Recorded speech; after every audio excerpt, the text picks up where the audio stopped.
Bizi izlemeye devam edin.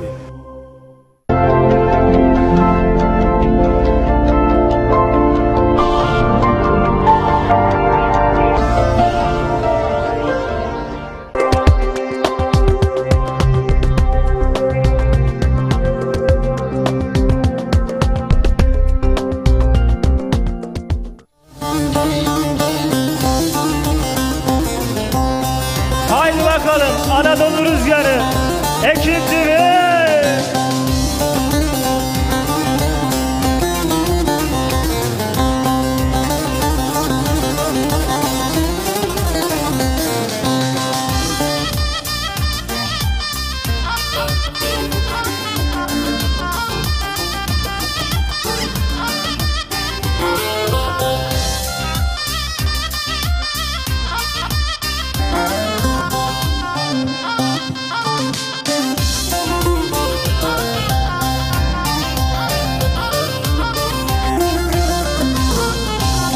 Musto çıkmış pazara, ah le le le le Musto, İnşallah gelmez nazara, ah le le le le Musto, kara kaş kaytan boyu, ah le le le le Musto, Mevlam seni gayıra, ah le le le le Musto, le Musto, le Musto, ah le le le le Musto, le Musto, le Musto, ah le le le le Musto.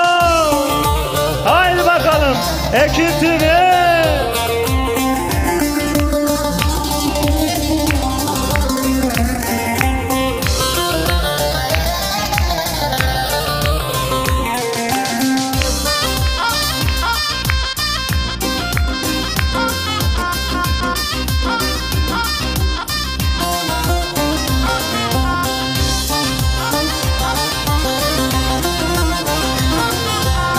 Hançeri var belinde, ah le le le le Musto, tesbih var elinde, ah le le le le Musto, onu bana yar etsinler, ah le le le le Musto, Mevlam günün birinde, ah le le le le Musto, le Musto, le Musto, ah le le le le Musto, le Musto, le Musto, ah le le le le Musto, le Musto, le Musto, ah le le le le Musto.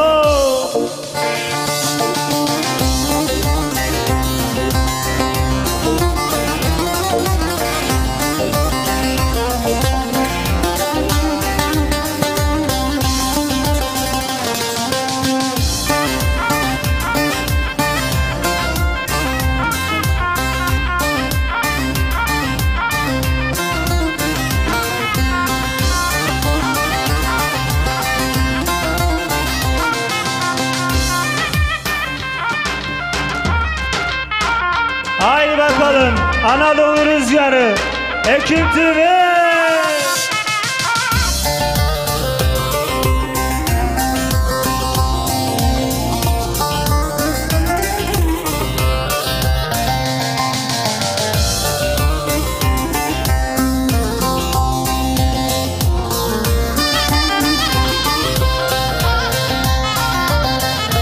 Yağmur yağar taşlara, gel vurur ağaçlara. Yağmur yağar taşlara, gel vurur ağaçlara. Mevlam sabırlar versin, ah çeken serhoşlara. Mevlam sabırlar versin, ah çeken berdoşlara.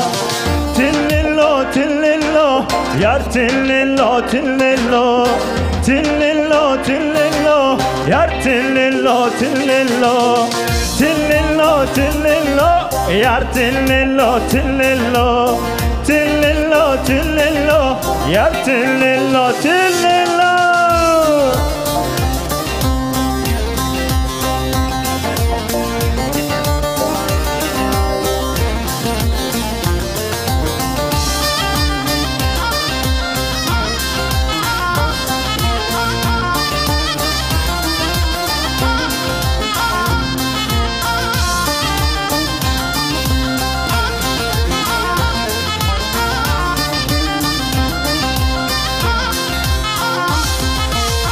Kara koyun etli olur, kavurması tatlı olur.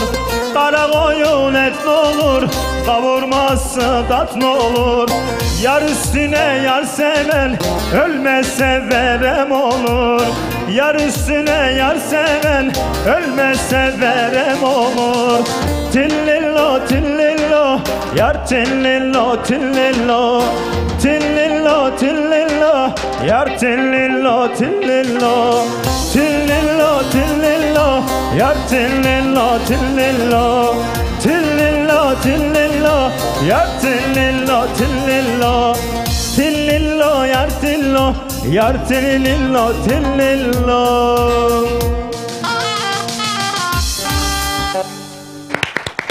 Eyvallah, eyvallah. Vallahi bu akşam bir değişik giriş yaptık değil mi arkadaşlar? Anadolu Rüzgarı'na değişik giriş yaptık. Bazen değişikler şart değil mi? Taner'cığım. Efendim Ekin TV ekranlarından herkese selamlar, saygılar sunuyoruz. Ekin Gayrimenkul Yönetim Kurulu Başkanımız Selahattin Bayram'a, Cihat Bayram'a, Genel Müdürümüz Emrah Binice ve Ekin TV ailesine çok çok teşekkür ediyoruz. Sağ olsunlar, var olsunlar katkılarından dolayı ve Altban sponsorlarıma hepsine ayrı ayrı teşekkürlerimi sunuyorum. Sağ olsunlar, var olsunlar. Yine bir Anadolu Rüzgarı programında karşınızda olmaktan mutluluk ve kıvanç duyuyoruz. Saatlerimiz 24'e kadar bizler buradayız. Ama bu akşam tabii derneğimiz var, sanatçımız var. Onlardan güzel eserler dinleyeceğiz. Ne kaynaştırıyoruz aranızda yine, ne oldu?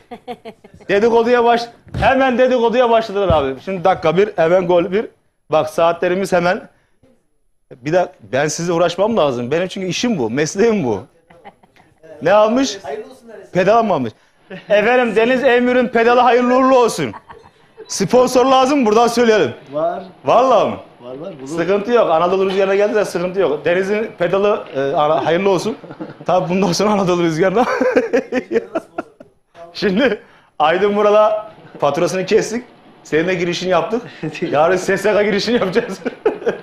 Efendim Altman sponsorlarıma çok çok teşekkür ederim. Sağ olsunlar, var olsunlar.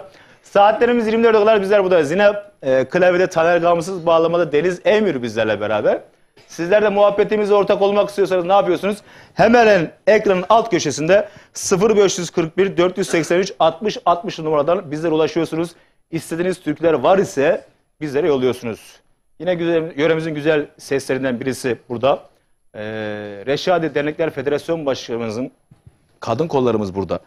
Reşadi ile ilgili sorular soracağız. Ayrıca Hanımeli değil mi? Evet, derneğimiz var. Onlardan sorular soracağız. Başkanımıza sorularınız varsa yazabilirsiniz. Güzel muhabbetler sizleri bekliyor. Tekrar hepiniz hoş geldiniz, sefalar getirdiniz. Öncelikle ekran başına ve stüdyomuza gelen sevgili dostlar, hepiniz hoş geldiniz, sefalar getirdiniz diyoruz. Tekrar Ekin TV ailesine çok çok teşekkür ediyoruz. Sağ olsunlar, var olsunlar. Ben şöyle sehpamı kenara koyayım. Doğukan'cığım seni rahatsız etmeyelim yani bu akşam. Evet, şimdi güzel sohbetler edeceğiz. Bizim programımız böyle doğal arkadaşlar. Böyle bir anda yayına giriyoruz, bir anda yayından çıkıyoruz. Mesajlarımız da çok hemen gelmeye başlamış. Öncelikle tabii sanatçımıza hemen bir dönüş yapalım. Bugün değerli ablam konuğumuz Fadime Dalkılıç bizlerle beraber. Ablacığım hoş geldin, sefalar getirdin. Teşekkür ediyorum. Nasılsın, iyisin? Çok şükür, çok iyiyim.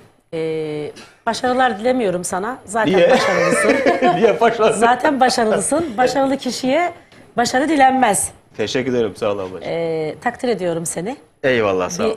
Oğlum olarak, evladım olarak gerçekten yolun bahtın açık olsun. Eyvallah, teşekkür ediyoruz. Güzel bir program, güzel bir yayın. Tokatlı olduğum için de hepinizden onur duyuyorum. Benim için bir Tokatlı, 1000 Tokatlı. Eyvallah, sağ ol. Sloganım budur benim. Eyvallah. Ablacığım senden güzel bir eser alalım. Tabii ki alalım. Ekran Bundan başında sonrasında... da bizleri izliyorlar Evet. zaten. Mesajlarla bizlere destek verirseler biz de seviniriz. Mesajlarımız gelmeye başladı. Biz de canlı Evet. canlı Ahu Dilber'i o zaman söyleyelim. Çok Ahu istek aldı. Figan Evet. Dilber, evet. Evet. Hadi bakalım o hadi zaman bakayım. alkışlar Fadime Dalgıç'a gelsin efendim.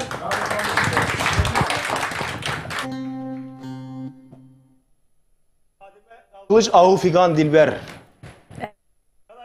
Arkadaşlar. Ses gelmiyor. Ses gelmiyor. Ses. Hadi bakalım. Ses. Bu normal gayet.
Tatlı dilinde hırgatın var mı? Ezdin eziyor, ezdin eziyor, ezdin eziyor, eziyor.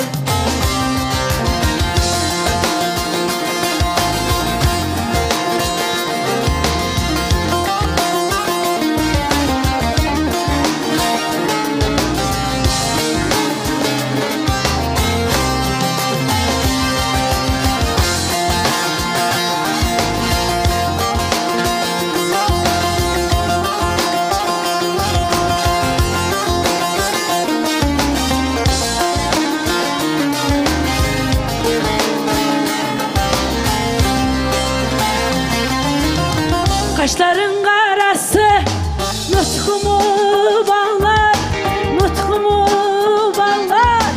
Hasretin canımı dağladı dağlar, dağladı dağlar, dağladı dağlar, dağladı dağlar. Kimisi güldürüyor, kimisi ağlar, kimisi yolunda azdın azıyor, azdın azıyor, azdın azıyor, azıyor. Kimisi güldürüyor, kimisi ağlar, kimisi yolunda azdın azıyor, azdın azıyor, azdın azıyor, azıyor.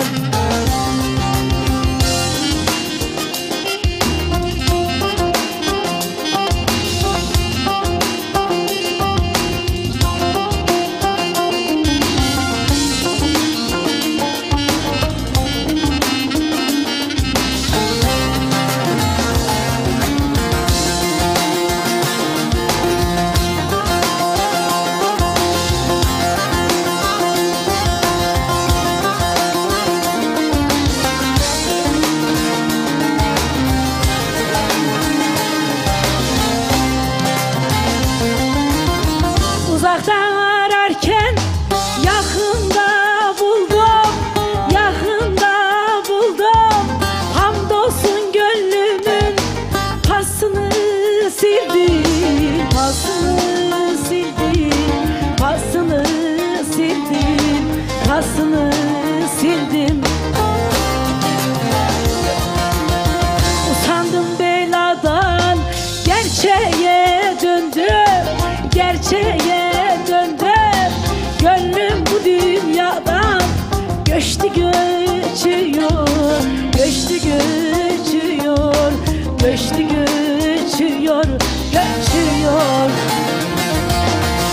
Usandım beladan, gerçeğe döndüm.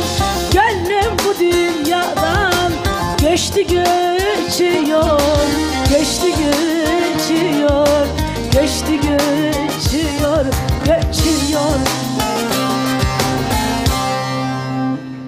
Eyvallah, eyvallah. Teşekkür ediyoruz. Fadime Ben de Davut Hoca. teşekkür Çok ediyorum. teşekkür ediyoruz. Sağ olsunlar, var olsunlar. Eyvallah. Evet efendim, programımızı açtık. Saatlerimiz 24'e kadar bizler buradayız. Anadolu Rüzgarı programına. Öncelikle ekran başına ve stüdyomuza gelen sevgili dostlarımız, hepiniz hoş geldiniz, sefalar geldiniz. Bildiğiniz gibi bu haftaki konuklarımız Tokat Reşadi Dernekler Federasyonu kadın kollarımız Çiğdem Yıldırım ve aynı zamanda Hanımeli Derneği Başkanı Çiğdem Yıldırım. Onunla güzel sohbetimizi edeceğiz. Ve ara ara türkülerimizi dinleyeceğiz. Sizlerden de muhabbetimize ortak olmak istiyorsanız mesajlarımız zaten gelmeye başlamış. Bir başkanımıza hoş geldin diyelim. Başkanım hoş geldiniz, sefalar getirdiniz. Hoş bulduk. Teşekkür ederim davetiniz için. Bizler teşekkür ediyoruz. Çiğdem Yıldırım kimdir? Sizi bir kısa bir tanıyalım başkanım. Buyurun. Çiğdem Yıldırım, Tokat Reşadiye, Bozcalı kasabasında doğup büyüyen, yıllar önce İstanbul'a yerleşen birisiyim. Evliyim, 2 çocuk annesiyim. Şu an aktif olarak Reşadiye Dernekler Federasyonu Kadın Kolları Başkanlığı'nı yürütüyorum. Aynı zamanda Instagram hesabımız olan Hanımeli Kadınlar Kulübü'nün de kurucusuyum. Burada faaliyetlerimizi biz sürdürmeye devam ediyoruz. Şimdi Reşadiye Kadın Kolları olarak faaliyetlerinizi soracağız. Hanımeli olarak da faaliyetlerini soracağız. 2 dernekle uğraşıyorsunuz. İşiniz bayağı bir yoğun, zor olması gerek. Biliyorsunuz bu hafta zaten cumartesi akşamı Reşadiye Federasyonumuzun bir kongresi var. Buradan da Reşadiye Dernekler Federasyonu Başkanımız Cavit Güre ve tüm yönetimine çok çok teşekkür ediyoruz. Sağ olsunlar, var olsunlar. İnşallah cumartesi akşamı da kongremizi gerçekleştireceğiz. Şimdi ilkten bir Reşadiye Federasyonu'ndan başlayalım isterseniz. Olur, fark etmez. Şimdi federasyonumuza geliş tarihinizi bir açıklayalım. Kaç kişi yönetimdesiniz? Onlardan biraz bahsedelim başkanım. Biz 19 Mart 2023 tarihinde resmi olarak göreve başladık. Yaklaşık bir 9 aydır Kadın Kolları Başkanlığı görevini yürütüyorum. Şu an Reşadiye Dernekler Federasyonu'nda bizim kendi yönetimimizin dışında yaklaşık 25 tane Kadın Kolları Başkanımız vardı. Onlarla beraber çalışıyoruz. Yönetim olarak zaten bende şey yok ya, böyle hani yönetime 5 kişi alayım, ben o 5 kişiyle devam edeyim değil. Genelde bir projemiz olduğu zaman komple kimin el uzatabiliyorsa, kim destekçi olabiliyorsa genelde ortak bir çalışma olarak yürütüyoruz. Hani böyle yönetim olarak çok değil işin aslı. Evet. Çünkü bizde birlik ve beraberlik aslında tek amacım o yani. Yani yönetimimizde 25 kişi Evet. bayandan oluşuyor. Ve bunlar federasyona üye olan derneklerin kadın kolları başkanlarından oluşuyor. Yani bizde şu anda 25 tane derneğimizin kadın kolları var mı? Var. Ulaştım ben hepsine. Allah Allah. Ben niye Bak bilmiyorum? buradalar. Ben Reşadiye Burada da Federasyonu'nun var. asıl yönetimdeyim. Ben niye bilmiyorum? 25 tane köyümüzün var mı kadın kolları? Ulaştım evet. Vallahi helal olsun yani. O zaman bizim Reşadiyeli bayanlarımıza helal olsun. Çünkü ben şöyle bir şey yaptım. Göreve ilk geldiğim zaman dernek başkanlarımıza çok baskı yaptım. Bana bir isim vereceksiniz, kadın kolları oluşturacaksınız diye bayağı bir baskım oldu. O da Sizi bu ben kadar ulaştık çok şükür. takip ettiğim kadarıyla bayağı bir aktifsiniz bu konularda. Hem Hanımeli Derneği olarak hem Reşadiye Federasyonu olarak. Bu anlamda yönetiminizi ben kutluyorum. Teşekkür ederim. İnşallah ilerleyen günlerde de bütün yönetiminize 25 tane kadın kolları diyorsunuz. Yani 25 tane bugün kadın kolları demek 25 köy anlamına geliyor. İnşallah daha Kasaba güzel, olanlar da var tabii içinde yani. İnşallah güzel de projelere imza atarsınız. İnşallah. Ben inanıyorum. Birkaç tane mesaj okuyayım. Ondan sonra başkanım sana sorularım var. Tamam. Bakalım Reşadiye Federasyonu'na geldiğinden bu yana ne yaptın, ne ettin? Ben İsmail Başkanım, biz Reşadiye Federasyonu kurucularındanız. Değil mi? Yine Özenköy Dernek Başkanımız İsmail Özen aramızda. Yine Saraykışlı dostlarımız aramızda, yönetimden Medet abimiz burada. Üçüncü, İsmail abi bu hafta 4. mü oluyor, 3. mü oluyor? 3. oluyor değil mi? 3. kongremizi gerçekleştireceğiz. Muhtemelen herhalde aday yok herhalde, öyle biliyoruz. Tek aday şu anda. Tek aday değil mi? O da Cahit Başkanımız yine. Sahi sen öyle baktın ki belki aday olabilir. Evet. Buradan tabii Reşadiye Dernekler Federasyonu'na selamlar, saygılar olsun. Aklımda kültüre gitti de. Çarpmasına uğrayamaz. Yok Şahit Başkan'ı severiz. Cumartesi günü de inşallah kongremizi gerçekleştireceğiz. İnşallah. Ben de bu sene yine aynı yönetimde görev alıyorum. Bu sefer Reşadiye Derneği'nden değil de Baydalı Derneği'nden delege olarak giriyorum. Bu anlamda da Baydalı Dernek Başkanımız Ümit Kızılkaya'ya teşekkür ederim, sunuyorum buradan. Sağ olsunlar, var olsunlar. Birkaç tane mesaj okuyalım. Ondan sonra devam edeceğiz. Bakalım kimler nereden katılıyor. Merhabalar, İstanbul Küçükçekmece Emin Karahan. Sıradaki türkü tüm akrabalarıma istiyorum. İyi yayınlar demiş. Çiğdem Hanım'ı çok seviyorum. Yanında olamadım ama kalbim onunla. Hanımeli ekibinden Hatice İlhan sevgiler demiş. Selamlar olsun. Hayırlı programlar. Suat Pulat konuklarının Kadın Kolları Başkanı Çiğdem Yıldırım ve sanatçımız Fadime Dalkılıç'a başarılar diliyorum. Dolayköy Cemal Erasan demiş. Cemal abiye selamlar, saygılar olsun. Selam olsun. Onun nezdinde Reşadiye'ye, Dolayköy'e selamlar, saygılar olsun. Çiğdem Hanım, gönlümüz her zaman sizinle, çok güzel işlere imza attı. Hanımeli ekibi olarak başarınızın devamını diliyorum. Hanımeli Kadınlar Kulübü'nden Fatma Çay demiş. İyi yayınlar, 50'lik istiyor demiş. 50'lik sezonun yani programın sonunda yapacağız sevgili dostlar. İyi yayınlar Suat Bey. Çiğdem Başkanım, seni çok seviyorum. Bu gece yanımda olmayı çok isterdim. Kısmet olmadı. Hanımeli Kadınlar Kulübü olarak seninle gurur duyuyoruz demiş. Eyvallah, teşekkür ediyoruz. İyi yayınlar, yöremizin değerli insanlarına İbrahim Şehit'ten selamlar, saygılar. Fenerbahçeli Doktor Ahmet Şahin demiş. Ahmet abi. Ahmet abi anladık da Fenerbahçeli ne oluyor? Fenerbahçeli yani. Allah Allah. Tutabilir. Bir de bu çıktı, Fenerbahçeli. Taner, sen de hangi takım tutuyorsun? Galatasaray mı? Ah imanım. Ben de. Sana bu akşam 200 TL fazla vereceğim yemeğinden. Ben de istiyorum. Deniz, hangi takım tutuyorsun? Onu biz de biliyoruz lan. Normal ne tutuyor ya? Ben de Galatasaray'ım, ben de isterim bana. Fenerli mi? Onun yemiyesinden 300 TL kesiyorsun. Ay. Ekin TV çalışanlarına ve ekibine selamlar, saygılar sunuyorum. Hanımeli Kadınlar Kulübü adına Çiğdem Yıldırım hanımefendi diye sevgilerimi sunuyoruz ve onu çok seviyoruz demişler. Ben Sivas Merkez Kalabalcık Köyü'nden Devran Koçer, Suat Polat'tan 50 istiyorum demişler. 50 en son yapıyoruz sevgili dostlar. İyi yayınlar. Ben Sivas Merkez Kalabalcık Köyü'nden Ferda Koçer. Aşık Ali'nin oğlu Suat Polat'tan şu akkuşun gürgenlerini istiyorum demiş. Eyvallah. Hayırlı akşamlar Suat Bey. Fadime bacıma selamlar demişler. Aleykümselam. Suat Bey hayırlı akşamlar sizlere ve ekibimize başarılar dileriz. Ben Gebze'den Aydın Güner izlemeye devam. Çakrazlıyım demiş. Çakraz'a selamlar, saygılar olsun. Alt bantlarımıza şöyle bir teşekkür yollayabilir miyiz? Sevgili sponsorum, sevgili yönetmenim. Tabii ana sponsorumuz Ekin Gayrimenkul'e çok teşekkür ederim. Sağ olsun, var olsun. Yine Ok Dağıtım Kadir Coşkun, Reşadiye Çakraz bir abimiz. Sağ olsun, var olsun. Bugün yanında beraberdik. Doğan Zincir, Salih Doğan'a teşekkür ediyorum. Yine Reşadiyeli bir iş adamımız. İbrahim Şeyh'ten selamlar, saygılar olsun. Kaizen Yapı Remzi Öztürk'e çok selamlar. Saygılar olsun efendim. Sağ olsunlar, var olsunlar. Aydınlar Enerji Kadir Aydın'a çok teşekkür ederim. Sağ olsun, var olsun. Yine Reşadiyeli Çakras köyümüzden bir değerli abimiz. Hebülü köyünden. Selamlar, saygılar olsun. Dekor Ramat Ümit Kızılkaya çok teşekkür ederim. Sağ olsunlar, var olsunlar efendim. Yine bu akşam bizlere destekte bulunan Özlem Şahin ve Mehmet Şahin'e benim ayakkabı sponsorlarıma çok teşekkür ederim. Sağ olsunlar, var olsunlar. Yine bu akşam bizleri yalnız bırakmayan Cemal Çelik abimize çok teşekkür ederim. Sağ olsun, var olsun bize katkılarından dolayı. Cemal abi senden bir reklam bekliyoruz. Hamamın reklamını bekliyoruz. Hamamın dibini biliyor musun sen Fadime abla? Bol yıkadık. Evet. Bize çimme dediler. Şimdi Fadime abla biraz da seninle sohbet edelim kayıp. Bakayım ne yapıyorsun, ne ediyorsun, Olur. ne var ne yok. Ben valla yoğun bir şekilde çalışıyorum. Biliyorsun aktif olan bir işim var. Gene dediğim gibi başkanımızın 3 çocuk annesiyim. Onlarla muhabbet, sohbet etmeyi seviyorum. İşimi seviyorum. Bu türküleri de seviyorum zaten. Türküleri sevdiğim gibi insanları da seviyorum. Evet. Emek verdiğimiz müddetçe türküleri korumaya çalışıyoruz. Devam ediyoruz. Yaşam devam ediyor. Hayat devam ediyor. Aksiyon devam ediyor. Ben aksiyonu çok seviyorum. Yok ya. Aksiyonu çok severim ben. İşimi Hadi çok bakalım. severim. Aynen öyle. Hadi bakalım. O zaman bir türkü bir reklam yapıyoruz. Arkadaşlarım o zaman şöyle yapalım. Taner, Deniz, Aşık Mahsuni Şerif'i rahmetle alalım. Yaralarım yapalım arkadaşlar. Yaralarım. Arkasından da güzel bir eser ben bağlayacağım. Şöyle bir... Ben bu türküyü yeğenim Gürkan'a, bütün doğancılara, dal kılıçlara gönderiyorum. Artı Şirin yengem var, ona gönderiyorum. Hadi bakalım.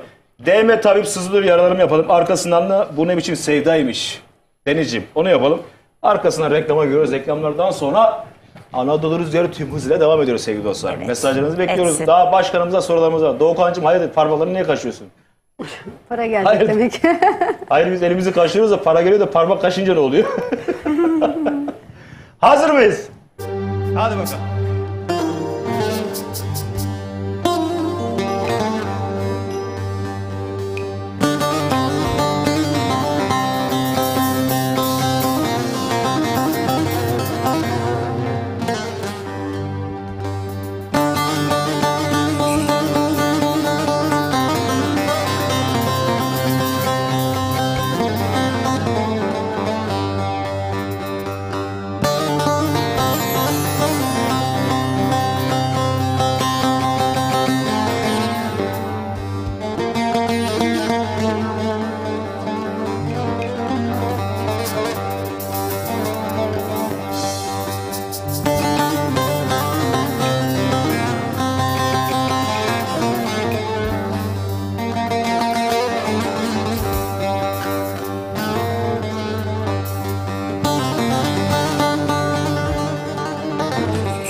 Değme tabip sızılıyor,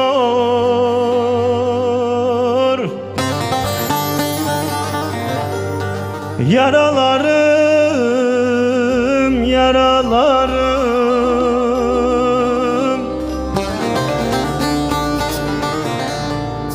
el değdikçe bozuluyor. Yaralarım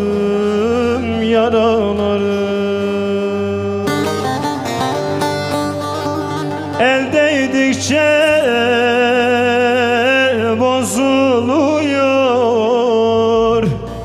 yaralarım, yaralarım.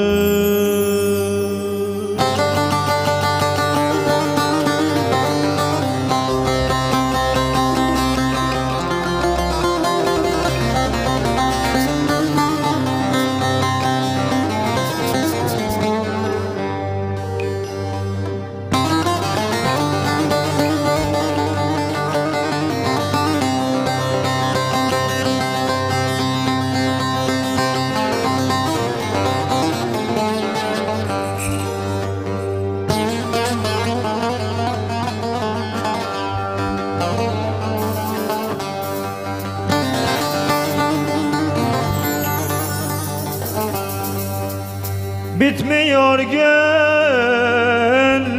yası, dünya yalancı dünyası. Yaram kerbele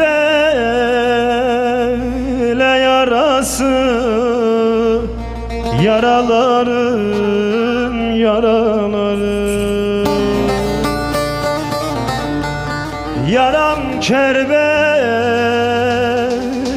yarası, ah yaralarım, yaralarım.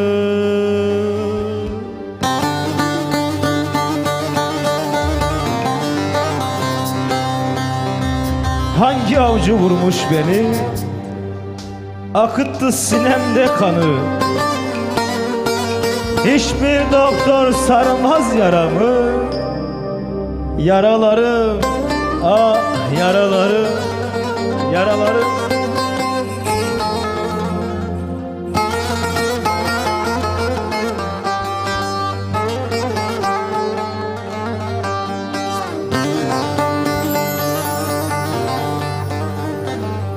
Mahzun feryadım bitmez, hayali gözümden gitmez. Melhem sarsan sargı tutmaz, yaralarım, yaralarım. Melhem sarsan sargı tutmaz, yaralarım, ah yaralarım. Bu ne biçim sevdaymış, sinem kül oldu, kül oldu. Bu ne biçim sevdaymış, sinem yandı, kül oldu. Ömrüm geldi geçti ama yandı sinem, kül oldu. Yandı sinem, kül oldu. Bize ne oldu? Yar sevmesi belaymış, zehri bal oldu, bal oldu. Zehri bal oldu, bal oldu. Bize ne oldu?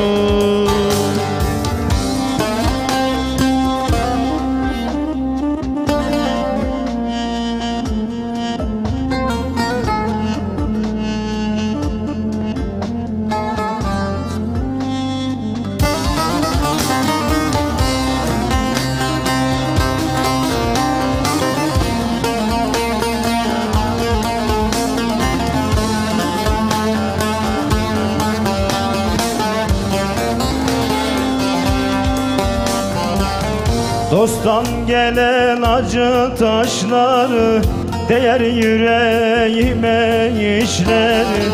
Dosttan gelen acı taşları değer yüreğime işler. Gözlerimden akan yaşlar aktı, sel oldu, sel oldu. Aktı, sel oldu, sel oldu. Bize ne oldu? Gözlerimden akan yaşlar aktı, sel oldu, sel oldu. Aktı sel oldu, sel oldu, bize ne oldu?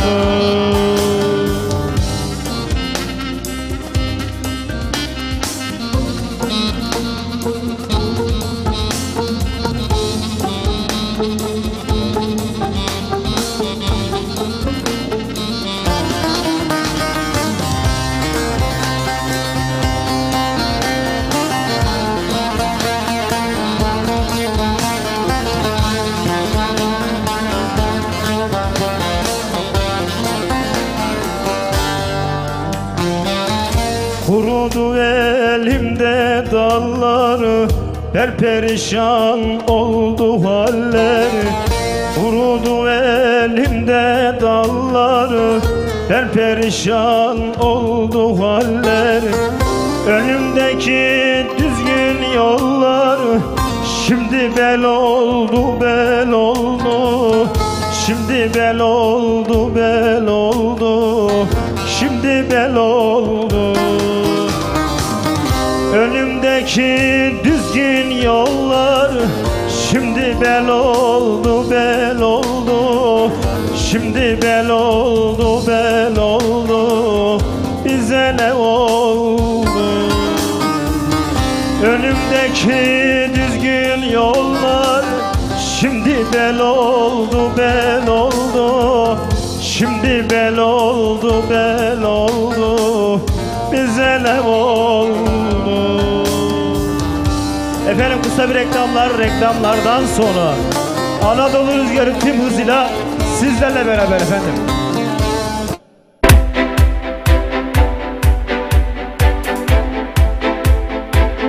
...29 Ekim Cumhuriyet'in 100. yılına istinaden İzledim. 549 bin lira yerine 449 bin liraya bir ay sürecek olan bir süre vermiştik. Bu bitti.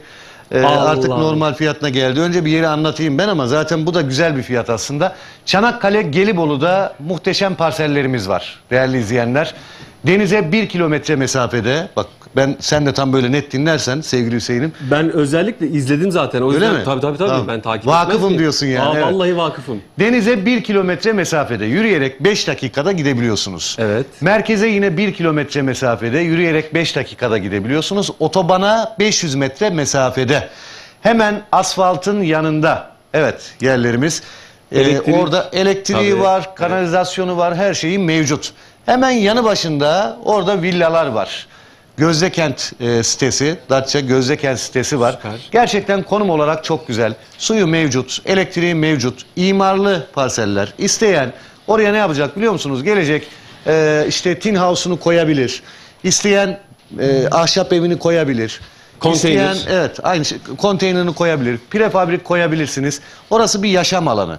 Ve Saros Körfezi'ne dediğim hani bu kadar yakın mesafede Saros Körfezi'ne gelenler mesela bu hafta gelenler bilir. Biz bu hafta toplam 13 kişiye daha verdik oradan. Hayırlı olsun. Çok dün güzel. bunların işlemleri yapıldı. Bak geldiler, gördüler.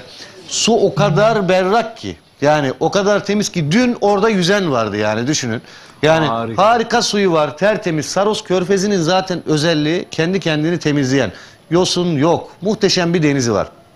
Ve yine biliyorsunuz Çanakkale Köprüsü ve oradaki Avrupa otoyolu oranın değerini çok yükseltti. Evet. Ve yükseltmeye de devam ediyor. Edecek, tabii. Evet, 205 metrekare imarlı parsellerimiz. Hemen tapunuzu alıyorsunuz. Tapu masrafı bize ait 549.000 TL yerine 529.000 TL. Yani dün gelenler 449.000'e aldı. Bugün bizleri arayanlar 529.000'e. Yine bak 20.000 lira bir indirim var. Yani Bir şey söyleyeceğim, bir dakika evet. abi. Ben numaramı vereyim öyle söyle tamam, o zaman. Olur. 0212 486 39 çift 0. 0212 486 39 çift 0'ı arayın. Bu fırsattan sizler de yararlanın. Yine de 20.000 lira avantajlısınız. Evet sevgili. Ben geçen haftaydı yanlış hatırlamıyorsam Suat'ın programıydı. İzledim. Yani şimdi bizimki 29 Ekim'e bir gün geçti diye mi?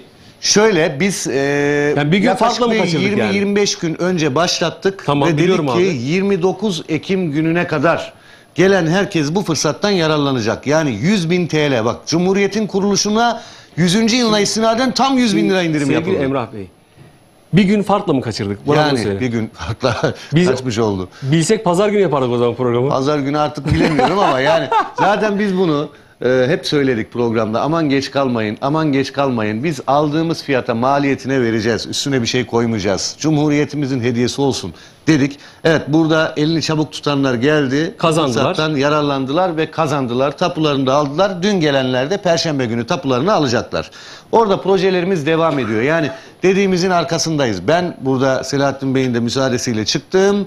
Dedim ki arkadaşlar böyle böyle Cumhuriyet'in 100. yılına özel 100.000 TL indirim. Hiçbir yerde görülmemiş bir kampanya. Dediğim gibi elini çabuk Şimdi tutan ben tuttu. desem ki, lafını balla keseyim. Abi ben de buradan yer almak istiyorum. Şimdi bir gün 529.000 lira sen de olsan.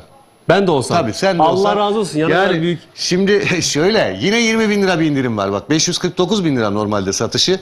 Yani biz 529.000 liradan verebiliyoruz. Ben- İmarlı parseller 0212 486 39 çift sıfıra bir çağrı atmanız yeterli. Hafta sonuna servisimiz var. Pazar günleri gelebilirsiniz, görebilirsiniz. Yerinde görün. Zaten gelip görüp beğenmeme şansı yok. Denizi gösteriyoruz. Mesafesini arazinin başından deniz görülüyor. Ana yolun hemen yanında elektrik suyu var. Etrafı tellerle çevrili. Muhteşem konumda bir yer yani sevgili Hüseyin. Ben şöyle yapacağım abi. Bu işe koyuyorum lütfen benim programıma özel gönül teli izleyicileri. Tamam, Ekin Türk TV'nin bir izleyicisi var, eyvallah. Siz onlara gereken güzelliği bir ay boyunca yaptınız, ona da eyvallah.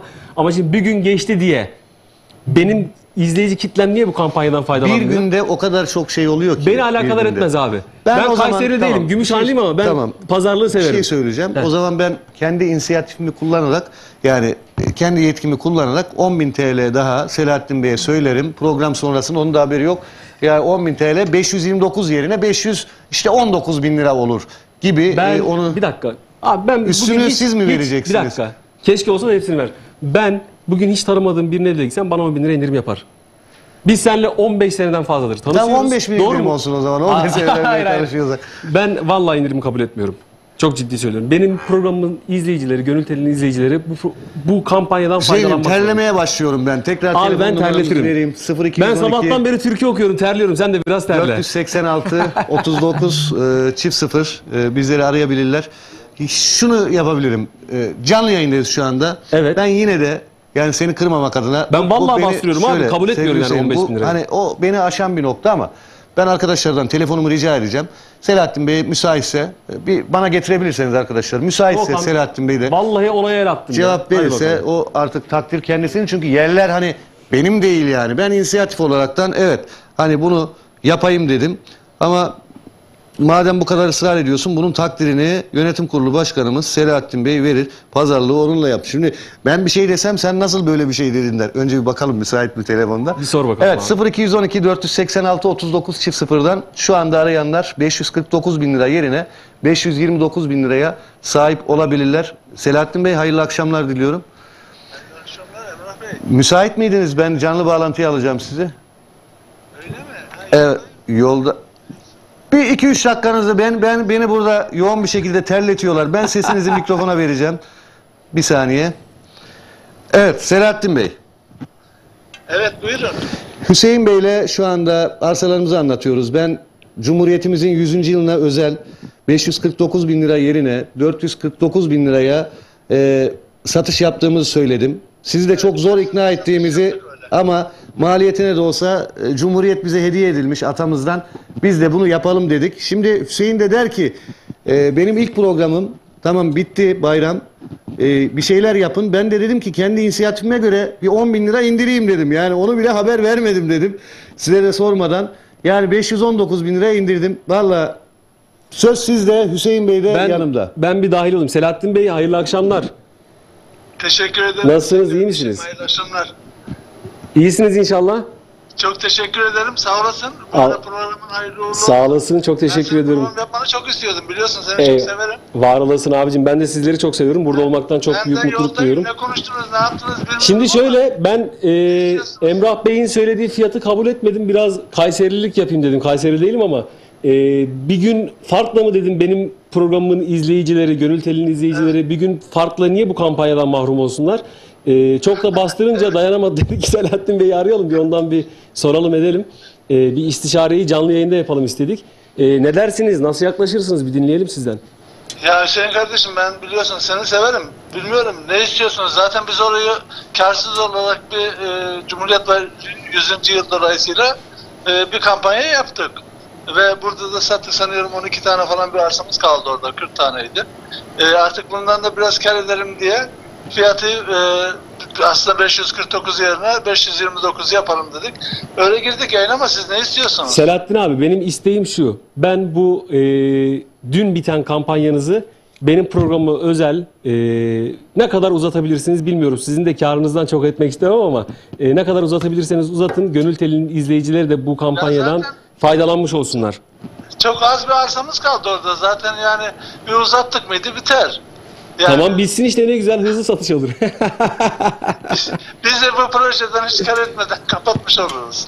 Kiminin parası kiminin duası derler Selahattin Bey, bak çok dua alırsın. Ben sana burada söyleyeyim. araya girmiyorum yani, kötü olmamak adına. Evet. Yani bu 449'u mu devam ettirmek istiyorsun? Evet, aynen öyle. Yani bu kampanya dün bitmiş olmasın. Tamam, biz bayramımızı kutladık. 100. yılın bütün nimetlerinden Allah'a şükür şimdiye kadar faydalandık. Bundan sonra bir 100 yıl daha, hatta nice yüzyıllar inşallah faydalanırız. Ama bu kampanyadan da bu kadar kısa vadede yani dinleyicilerimiz mağdur olmasınlar. Biraz daha uzatalım. Evet doğru. Tabii bu ara Cumhuriyetimizin 100. yılını bütün milletimize hayırlı uğurlu olmasını diliyoruz. Şimdi ne yapsam bilmiyorum ki. Yani ben o zaman Emrah Bey'e bırakayım. Abi Emrah Bey'e bırakma. Sen Hüseyin kardeşinin tavsiyesini değerlendir, önemse. Bir 15 gün, 20 gün ne kadar yapabiliyorsan bu kampanyayı biraz daha uzat, sana zahmet. O zaman onu bir dahaki pazartesine kadar mı uzatalım? Ya da ben bir şey söyleyeceğim de yani. Dahil, tamam, şimdi sen dahil olabilirsin. Ya Evet. zaten 12 Ben o tane zaman- 12 tane kalmış. Bari o bitene kadar desek mi acaba? Yani. Bu konuda ben Emrah Bey'i yetkili bırakayım. O zaman biz senden olur aldık diye düşünüyoruz Selahattin Bey. Selahattin Bey, canlı yayında yetkili bırakayım diyorsunuz ama canlı yayından sonra neyle karşılaşacağımızı bilmiyoruz. Yani biz bunun sözünü bence canlı yayında alalım. Sonra problem olmasın. Tamam o zaman.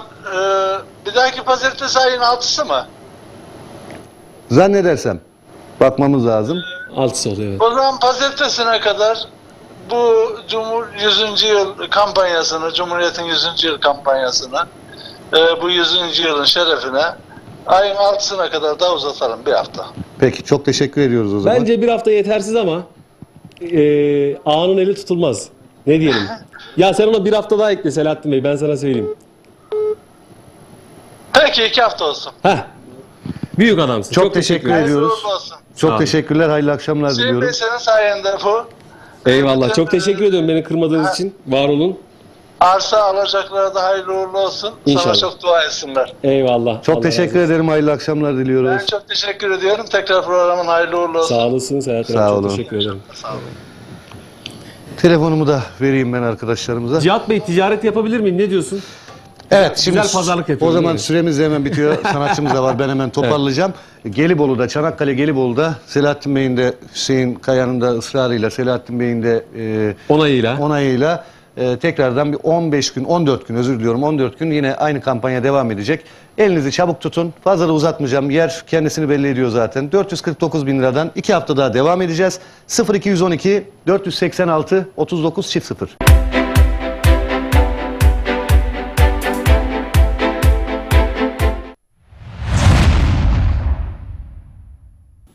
Biraz daha ses açın. Televizyonlara verin sesi. Dadali Show başlasın bakayım, haydi. Rinna rinna rinna rin yarim. Kızı çok rındek ama evlenmem. Güzel benim olsan ne olur. Dadali Show'un bu haftaki konukları İstanbul Sanayi Doğalgaz Yönetim Kurulu Başkanı Ferdi Taşdemir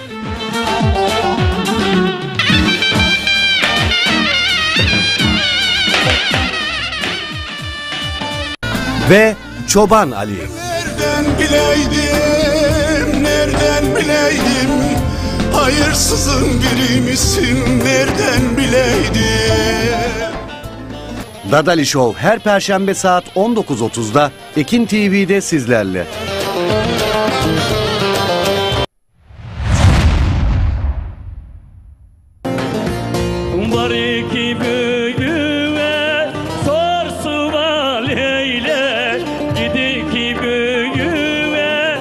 Temel Kaya'nın hazırlayıp sunduğu Yayla Yolları programının bu haftaki konukları sanatçı Osman Çetin ve sanatçı Kemal Karabacak.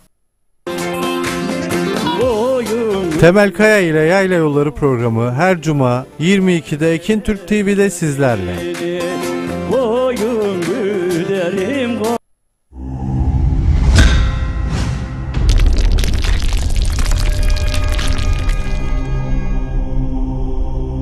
Bizi izlemeye devam edin. Tüm annelere gelsin, Malatya'ya gelsin, Edirne'ye, Ardahan'a, Tokat'a, Sivas'a gelsin, Ordu'ya gelsin, gelsin.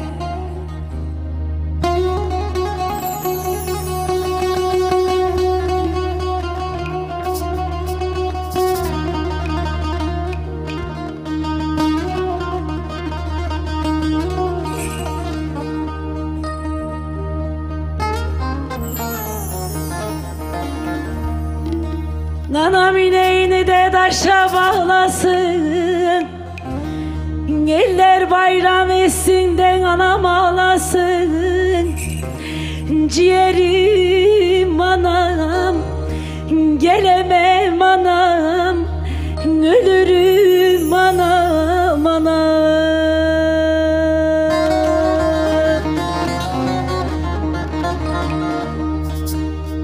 Gelin bacım da sinesini, yüreğini dağlasın. Yokluk gurbet ele bağladı bizi. Gelemem anam, ölürüm anam, perişanım anam anam.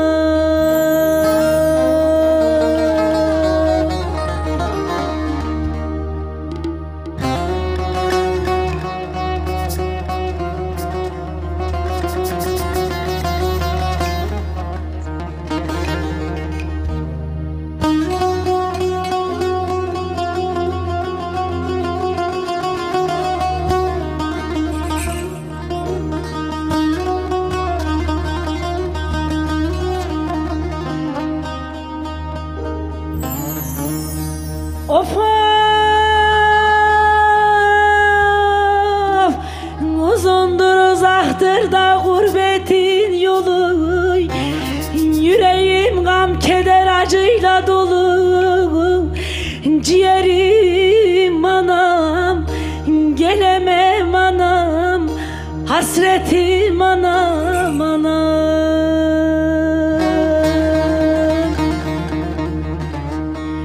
Zalim ayrılığından ölümdür sonu. Yokluk gurbet ele bağladı bizi. Gelemem anam, hasretim anam, ciğerim anam anam.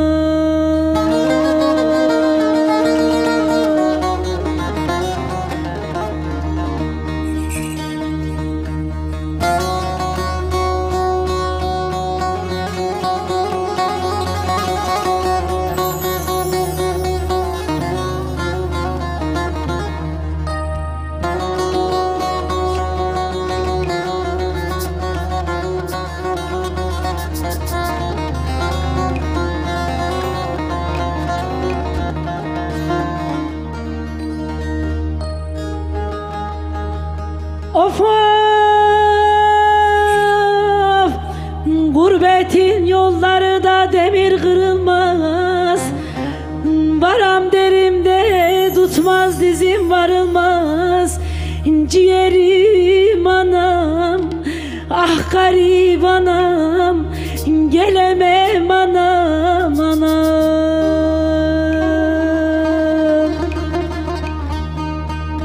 100.000 mektup yazsan da bu yürek soğumaz. Yokluk gurbet ele bağladı bizi. Gelemem anam, hasretim anam, garibim anam anam. Ana. Evet, köyde dayımın çocukları izliyor. Hepsine selam olsun. Cet köyüne selam olsun. Anası olmayanlara da bu türkümüz armağan olsun. Suat Ellam dertlendin mi ecik gireli? Çok mu dertlendin? Anan varsa boş ver.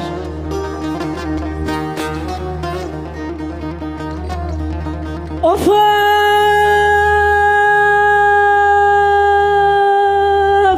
Yaylalar yaylalarda yüksek yaylalar, yar ile sefamızı da sürsek yaylalar, sürsek yaylalar oy oy. El ele tutuşsak da gülüm gülüm beraber gitsek, soğuk su başında da kalsak yaylalar, gülüm yaylalar oy oy.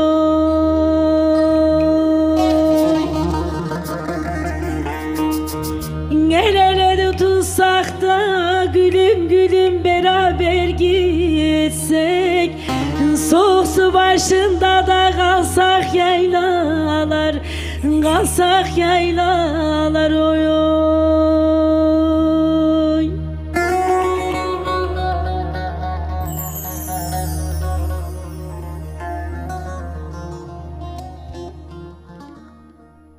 Eyvallah, eyvallah. Efendim ikinci saatimizden Anadolu Rüzgarı programından Ekin TV ekranından herkese selamlar, saygılar olsun. Başkanım mesajlarımız çok güzel geliyor. Mesajlarıma biraz yer verelim. Ondan sonra Reşadiye Dernekler Federasyonu olarak yaptığınız faaliyetlerden biraz bahsedelim. Yapacağınız faaliyetlerden bahsedelim. İkinci saatimizde Hanımeli Derneği'ne girelim. Bu arada yönetmenim kalkıyorum. İzin var mı? Kalkıyorum. Yavaş yavaş kalkıyorum. Bu arada pano için çok çok teşekkür ediyorum. Sağ olsunlar, var olsunlar. Hanımeli Kadınlar Grup Derneği'ne çok çok teşekkür ediyorum. Sağ olsunlar, var olsunlar. Taner'cim bu panoyu unutma, evime götürüyorum.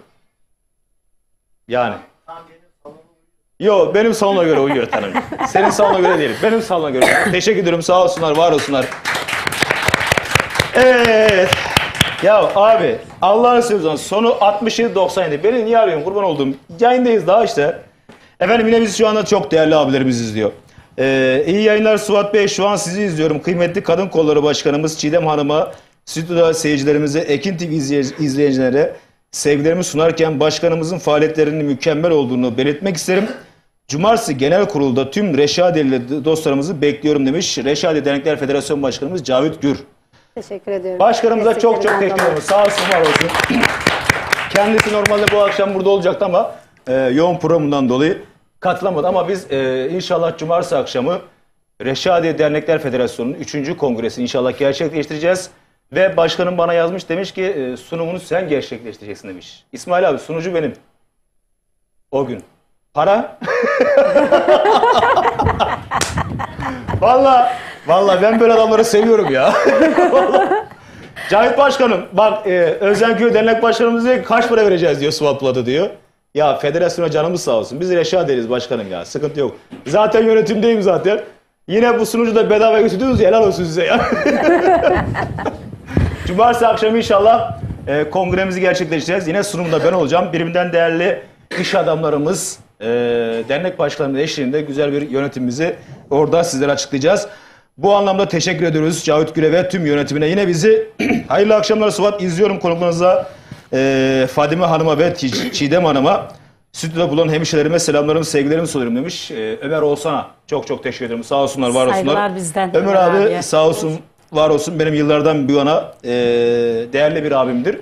2002'den bu yana iş dostumuz bozulmadı. Bazı çürük elmalar çıktı aramızı bozmak için ama bizim temelimiz sağlam, Allah'a şükürler olsun. Ömer abiye saygılar, sevgiler sunuyorum burada. Sağ olsun, var olsun. Bugün piyasada bir Suat Polat varsa Ömer Oğuzhan'ın sayesinde vardır. Ellerinden öpüyorum. Oğuzhan ailesine de selamlarımı sunuyorum. Yine bizim şu anda ekran başında Ferhat Çakmak izliyor Çakras Köyü'nden. Selamlar olsun Çiğdem Başkan'a. Selamlarını yollamış sizlere de. Çok çok teşekkür ederim. Muhtemelen herhalde Kadir abiyle beraberdir. Kadir abiyle selamlar, saygılar olsun. Yine şu anda biz İstanbul Enerji çalışanlarına başta bizim Deniz kardeşimizin ustabaşı Fatih Kurma'ya, değerli Okan Çuha ve tüm İBB çalışanlarına selamlar, saygılar olsun buradan. Hepsine selamlar, saygılar olsun. Vallahi sevgili dostlar şöyle söyleyeyim. WhatsApp'la, Messenger, Instagram üzerinden gelen mesajları okumuyorum. Affınıza sunuyorum. Onun için mesaj yazmak istiyorsanız Ekin TV'nin mesajını yollarsanız Çok çok teşekkür ederim. Bu alda alt bantlarımız geçiyor. Şimdi başkanım, şimdi federasyon olarak, Reşadiye Federasyonu olarak yapacağımız faaliyetlerden biraz bahsedebilir miyiz? Yapacağımız faaliyetlerin ilk yakın tarihte söyleyeyim. 5 Kasım Pazar günü biz hemen kuruldan, kongreden çıkar çıkmaz Çanakkale'ye gideceğiz. 5 Kasım Pazar sabahı. Hem Cumhuriyetimizin 100. yılını armağan etmek hem de şehitlerimizi ziyaret etmek amacıyla bir Çanakkale turumuz olacak. Buradan Çanakkale gezisine gelmek isteyenler özelden bana veyahut da kadın kolları başkanlarımıza ulaşarak kimlik bilgilerini gönderebilirler. Onun akabinde 16 Kasım'da bir konferans salonunda bir program düzenlemeyi düşünüyoruz. Eğitimci yazarların olduğu bir program olacak. Detayları şu an belirlenmedi. Görüşme aşamasındayız. Onu da tekrardan sosyal medyada paylaşacağız. Yapmış olduğumuz faaliyetler sosyal medyada mevcut. Siz de yakından takip ediyorsunuz, görüyorsunuz. Bütün faaliyetlerimde ben Reşadiye Dernekler Federasyonu'nda hiçbir kesimi ayırmadım. Yani kendim Bozcalıyım ama Bozcalılar gelsin ya da bereketli geleneğin bereketler gelsin gibi böyle bir ayrımcılık sunmadık. Bütün herkese eşit şartlarda, eşit olarak gelmek isteyen herkesi ve geçtiğimiz bir de yaz dönemi olduğundan dolayı yaz programına, yaz sezonuna uygun programlar hazırlamaya çalıştık. Hem İstanbul içindeki hemen hemen birçok tarihi mekana gittik. Yani Yerebatan Sarnıcı'ndan tutun, Eyüp Sultan olsun, Sultanahmet Camii olsun, Çamlıca'sı, türbeleri, bütün bunlar İstanbul içinde. Kemerburgaz'a pikniğe gittik kadınlar olaraktan. Ve bu konuda unutmadan şunu söyleyeyim. İstanbul Büyükşehir Belediyesi'ne, Bahçelievler Belediyesi, Bağcılar Belediyesi, Küçükçekmece ve Esenler Belediyesi'ne çok teşekkür ediyorum. Dilekçelerimi hiçbir zaman geri çevirmediler. Araç konusunda yani bir günde İstanbul'a 5 araç kaldırdım. Yani 5 tane otobüs kaldırdık. Faaliyetlerimizi sürdürdük. Kadınlarla plaja gittik Beykoz'a. Onun ardından 200 kişiyle birlikte Boğaz turu düzenledik. Bu düzenlediğimiz turların hepsini tamamen ücretsiz olaraktan yapıyoruz. Onun dışında geçtiğimiz ayda Bursa'ya gittik. Yani Esenler Belediyesi ile. Festivalde biliyorsunuz Reşadiye Zınav Festivali'nde yine Avcılar Belediyesi'ne teşekkür ediyorum. Araç temin etti bizlere. Buradan araçla gittik. Yine Reşadiye Belediyesi'ne teşekkür ediyorum. Konaklamamızı otelde yaptık. Doğa Termal Otel'de. İnsanları bir araya getirmek için, birlik ve beraberliği sağlayabilmek için bu tarz organizasyonların olması gerekiyordu. Hem gezilerimizi yaptık hem de tarihi yerleri keşfettik. Ben şöyle söyleyeyim, Tokat'a gittiğimizde festival için özellikle Reşadiye Belediye Başkanı Mustafa Yılmaz'a, aynı zamanda amcamın oğlu olur, kendisine çok çok teşekkür ediyorum. Bize bir araç tahsis etti Reşadiye'de, biz Tokat'ı gezdik. Taşan'a gittik çünkü ekibimizde Tokat'ı bilmeyenler vardı. Ballıca Mağarası'na ben bile ilk defa gittim yani. Orada bile bir turizm turu gerçekleştirdik.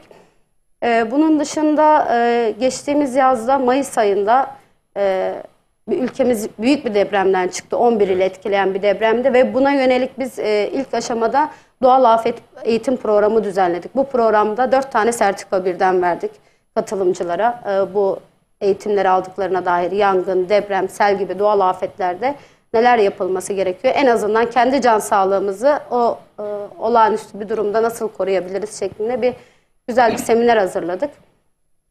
Ve bu programlarda bana hiç desteğini esirgemeyen, başkanım bu olmaz, bunu yapamazsın, bir kere bile olsun demeyen Sayın Genel Başkanımız Cavit Gür Başkanıma da buradan teşekkür ediyorum. Her zaman desteklerini bana bildirdi, hissettirdi. Ailesiyle, kendisiyle hiçbir zaman beni yalnız bırakmadı. İnşallah bundan sonra da faaliyetlerimiz Reşadiye adına bu şekilde gidecek. Daha önceki programda da demiştim, programlar bende bitmez diye, hatırlarsınız.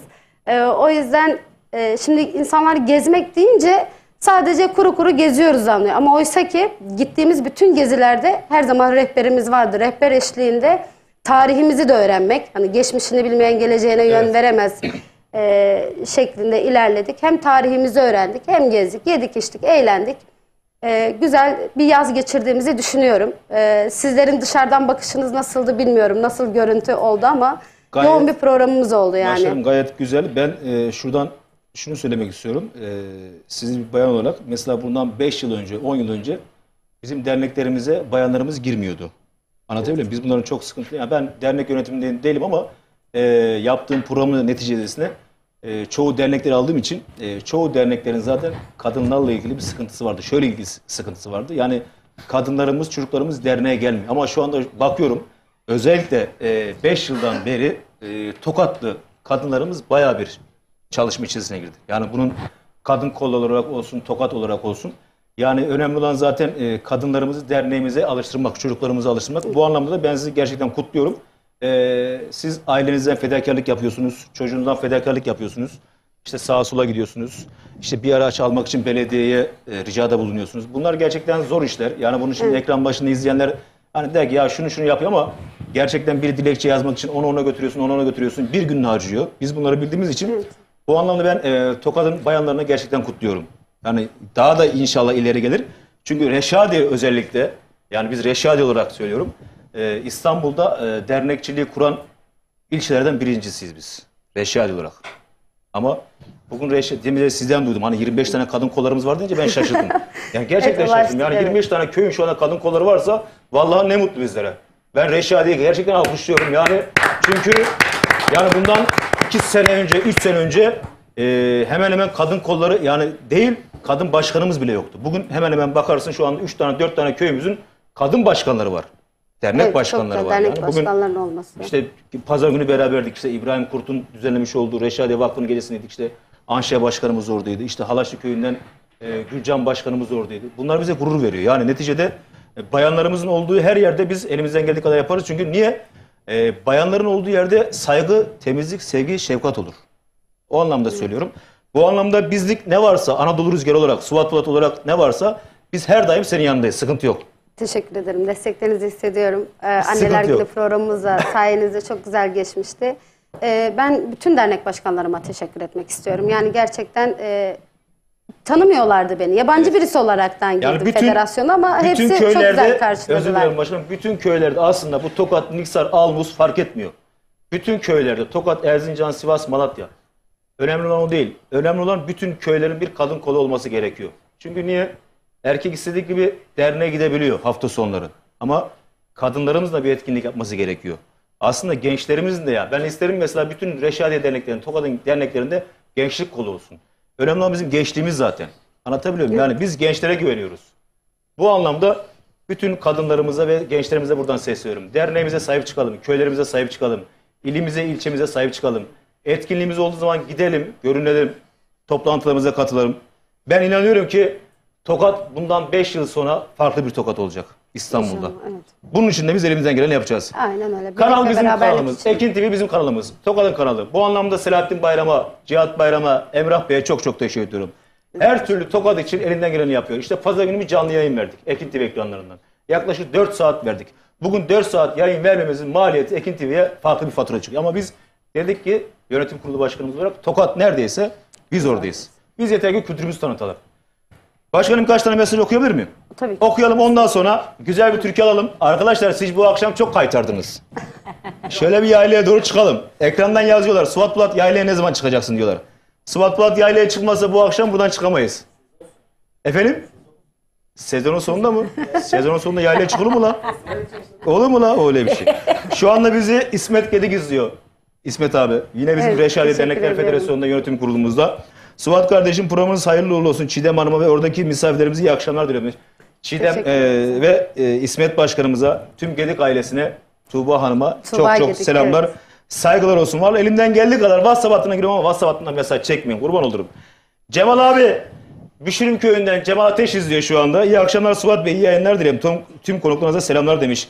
Cemal Ateş'e ve Ateş ailesine selamlar, saygılar olsun. Arkadaşlar birkaç tane mesaj okuyup ondan sonra güzel şöyle bir Fadiyesen yayla havası yapalım bakalım. Kimler nereden katılıyor? İyi akşamlar, iyi yayınlar. Ben Tokat Reşadiye Sazak Köyü'nden Aşık Rıza Şen. Öncelikle siz Suat Polat'a orada bulunan yöremizin sanatçısı Fadime Dalkılıç. Tüm izleyicilerine selamlar, saygılar olsun. Sıradaki türkü tüm izleyicilere gelsin demiş. Eyvallah. Aşık Rıza Şen'e de selamlar, saygılar olsun. Tüm Sazaklı dostlarımıza selamlar, saygılar olsun. İyi akşamlar Suat Bey, programımızı severek izliyorum. Ben Ankara'dan, Sincan'dan Cemil Çam. Tokat Erbaa Ocakbaşı köyüne selamlar. Bizim için de hani neredeler türküsü söylersen sevinirim. Teşekkür ederim demiş. Eyvallah, teşekkür ediyoruz. Erbaa'ya selamlar, saygılar olsun. İyi yayınlar diliyorum Suat. İstanbul'dan Esenyurt Kıraç'tan sizleri izliyoruz. 50 istiyorum demiş.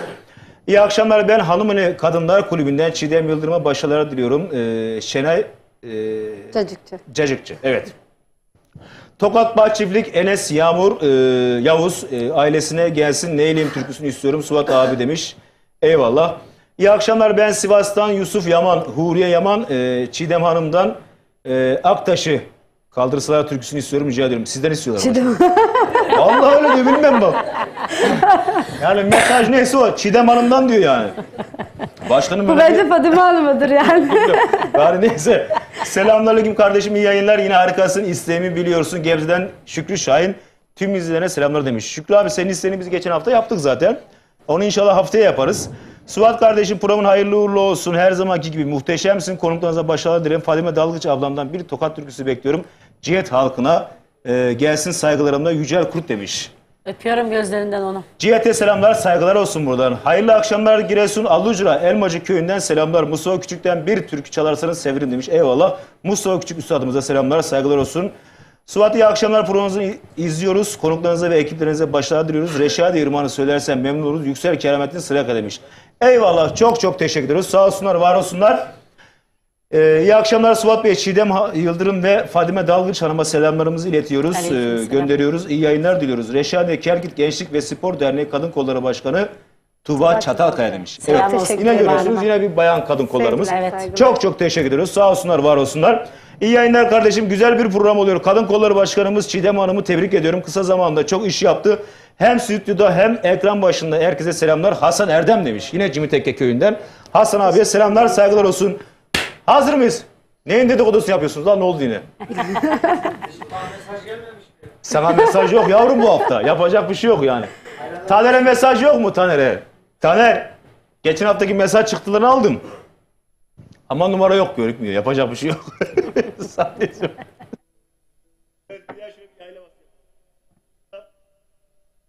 mı?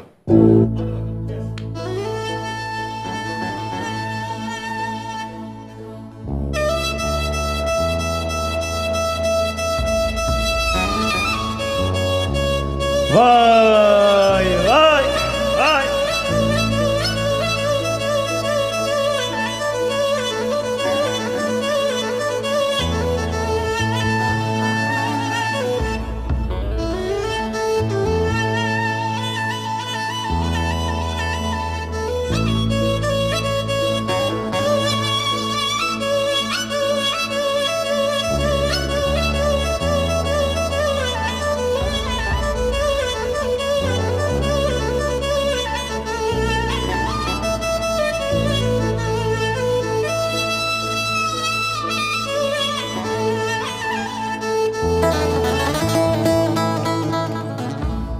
Yarın yatarlarda ince yolu var, ince yolu var, ince yolu var. Sıktırmış kemere de ince beli var, ince beli var.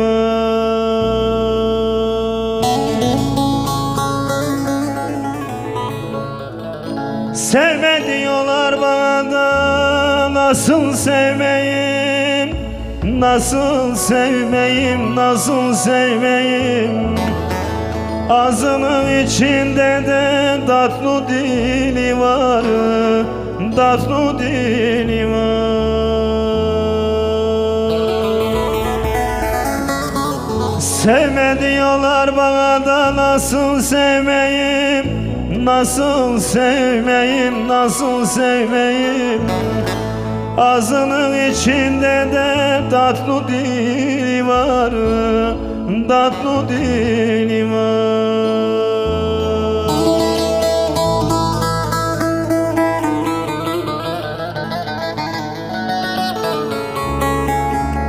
Sazak belleri de serindir serin. İskesür yaylası Perşembe yeli. Karaçam dizinde bir mola verin, benden yere selam götür durnalar. Benden yere selam götür durnalar, götür durnalar.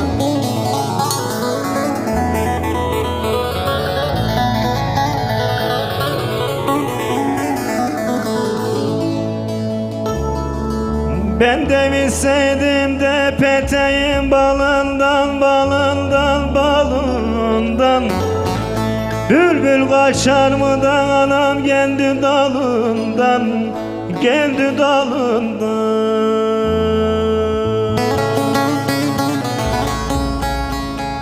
Öğüt mü aldın da kahve bacından, kahve bacından.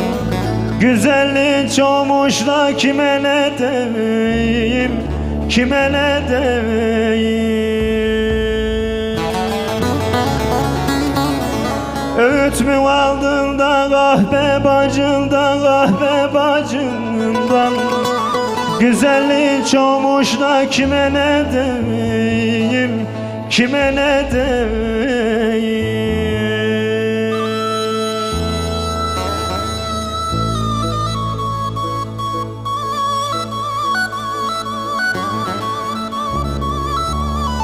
Kırmızı güllerinde tikeni çoktur. Senin güzelliğine yavrum diyecek yoktur. Kitaplar getir de yeminler eden. Kız benim senden başka sevdiğim yoktu. Benim senden başka sevdiğim yoktu.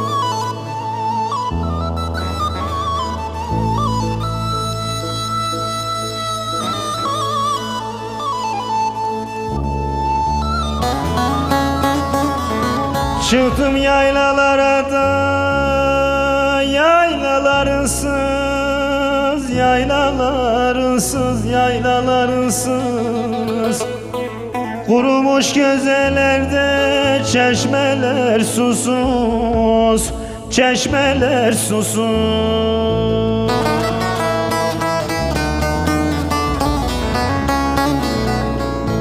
Benim bu yaylada neydi işim, neydi işim, neydi işim, neydi işim.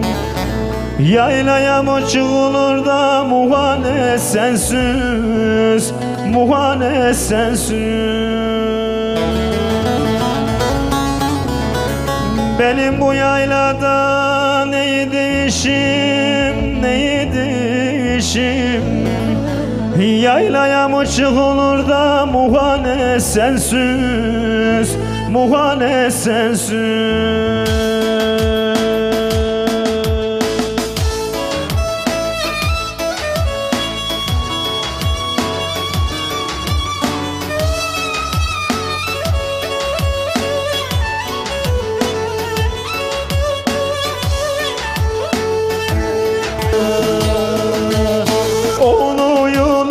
Babasını bir koydular mezara. Tahir Bey'le oğlunu da bir koydular mezara.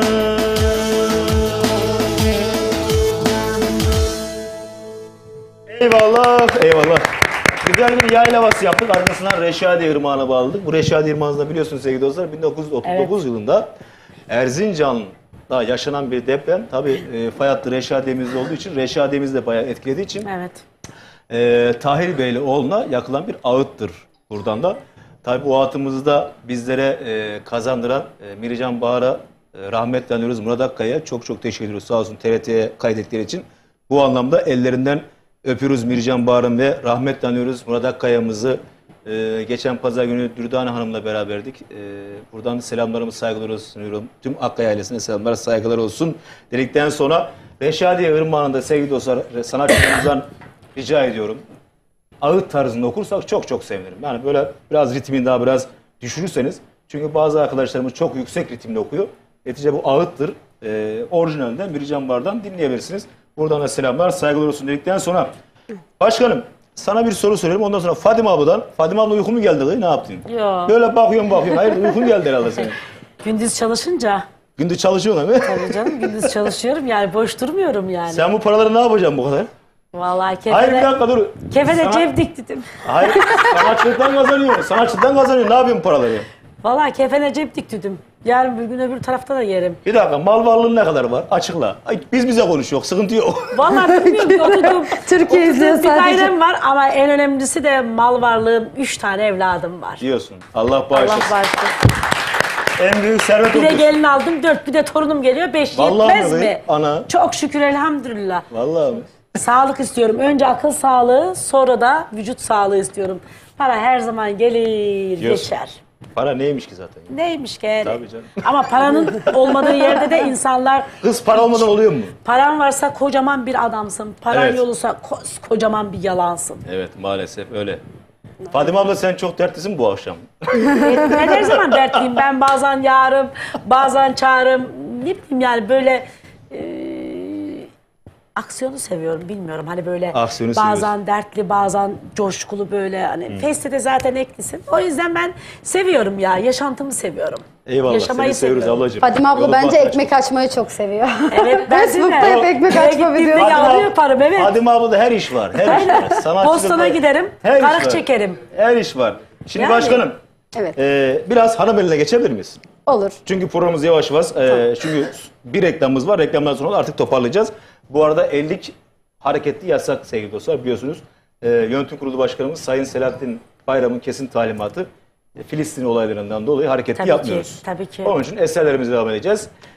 Hareketli yapmak istiyorsanız benim düğünümü bekleyeceksiniz. Yapacak bir şey yok. Artık sen de evde de yapalım bari düğününü o zaman. Şimdi abla, abla diyorum. Abla da diyebilirsin.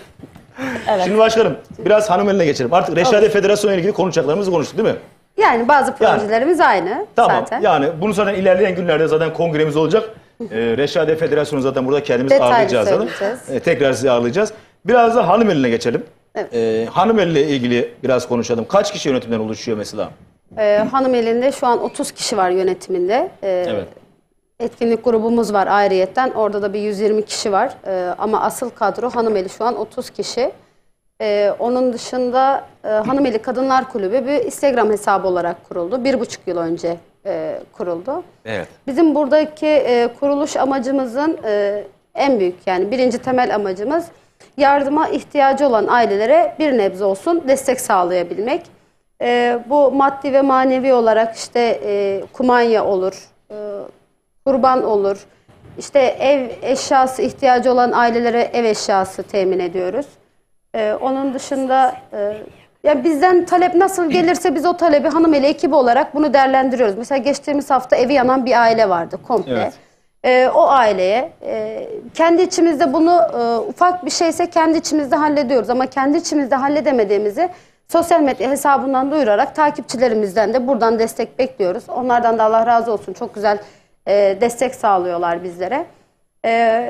Bu sene Hanımeli ekibinde değişiklik olarak federasyonla Hanımeli'nin etkinliklerini, çünkü hani ayrı ayrı zaman ayırabilecek çok fazla vaktim olmadığından dolayı hem Hanımeli ekibini aynı turda götürdük hem federasyonu aynı turda götürdük. Ve şöyle bir şey, hem Hanımeli adına, Hanımeli Kadınlar Kulübü adına hem de Reşadiye Dernekler Federasyonu Kadın Kolları adına Arakan'da birer tane su kuyusu açtırdık. Toplamda 2 tane su kuyusu açtırdık bu sezon. Ve bu tamamen hani bir tane iş adamına gidip ya bana işte sallıyorum 15-20 bin lira para lazım, bana bu parayı ver ben de su kuyusu açtırayım değil.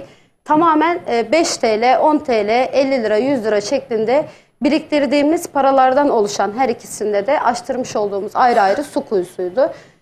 Hani kalıcı olsun, oradaki insanların da bir nebze bir damla suyu olsun. Bizim onlara bir hediyemiz, armağanımız olsun şeklinde. Bu seneki benim en çok hoşuma giden projelerden bir tanesi su kuyusu açtırmaktı. Onu da çok şükür her ikisinde de yaptık. Hanımeli Kadınlar Kulübü sağ olsun stüdyoya da geldiler. Bu akşam biz çok kalabalık gelecektik. Araçta bir sorun yaşadık.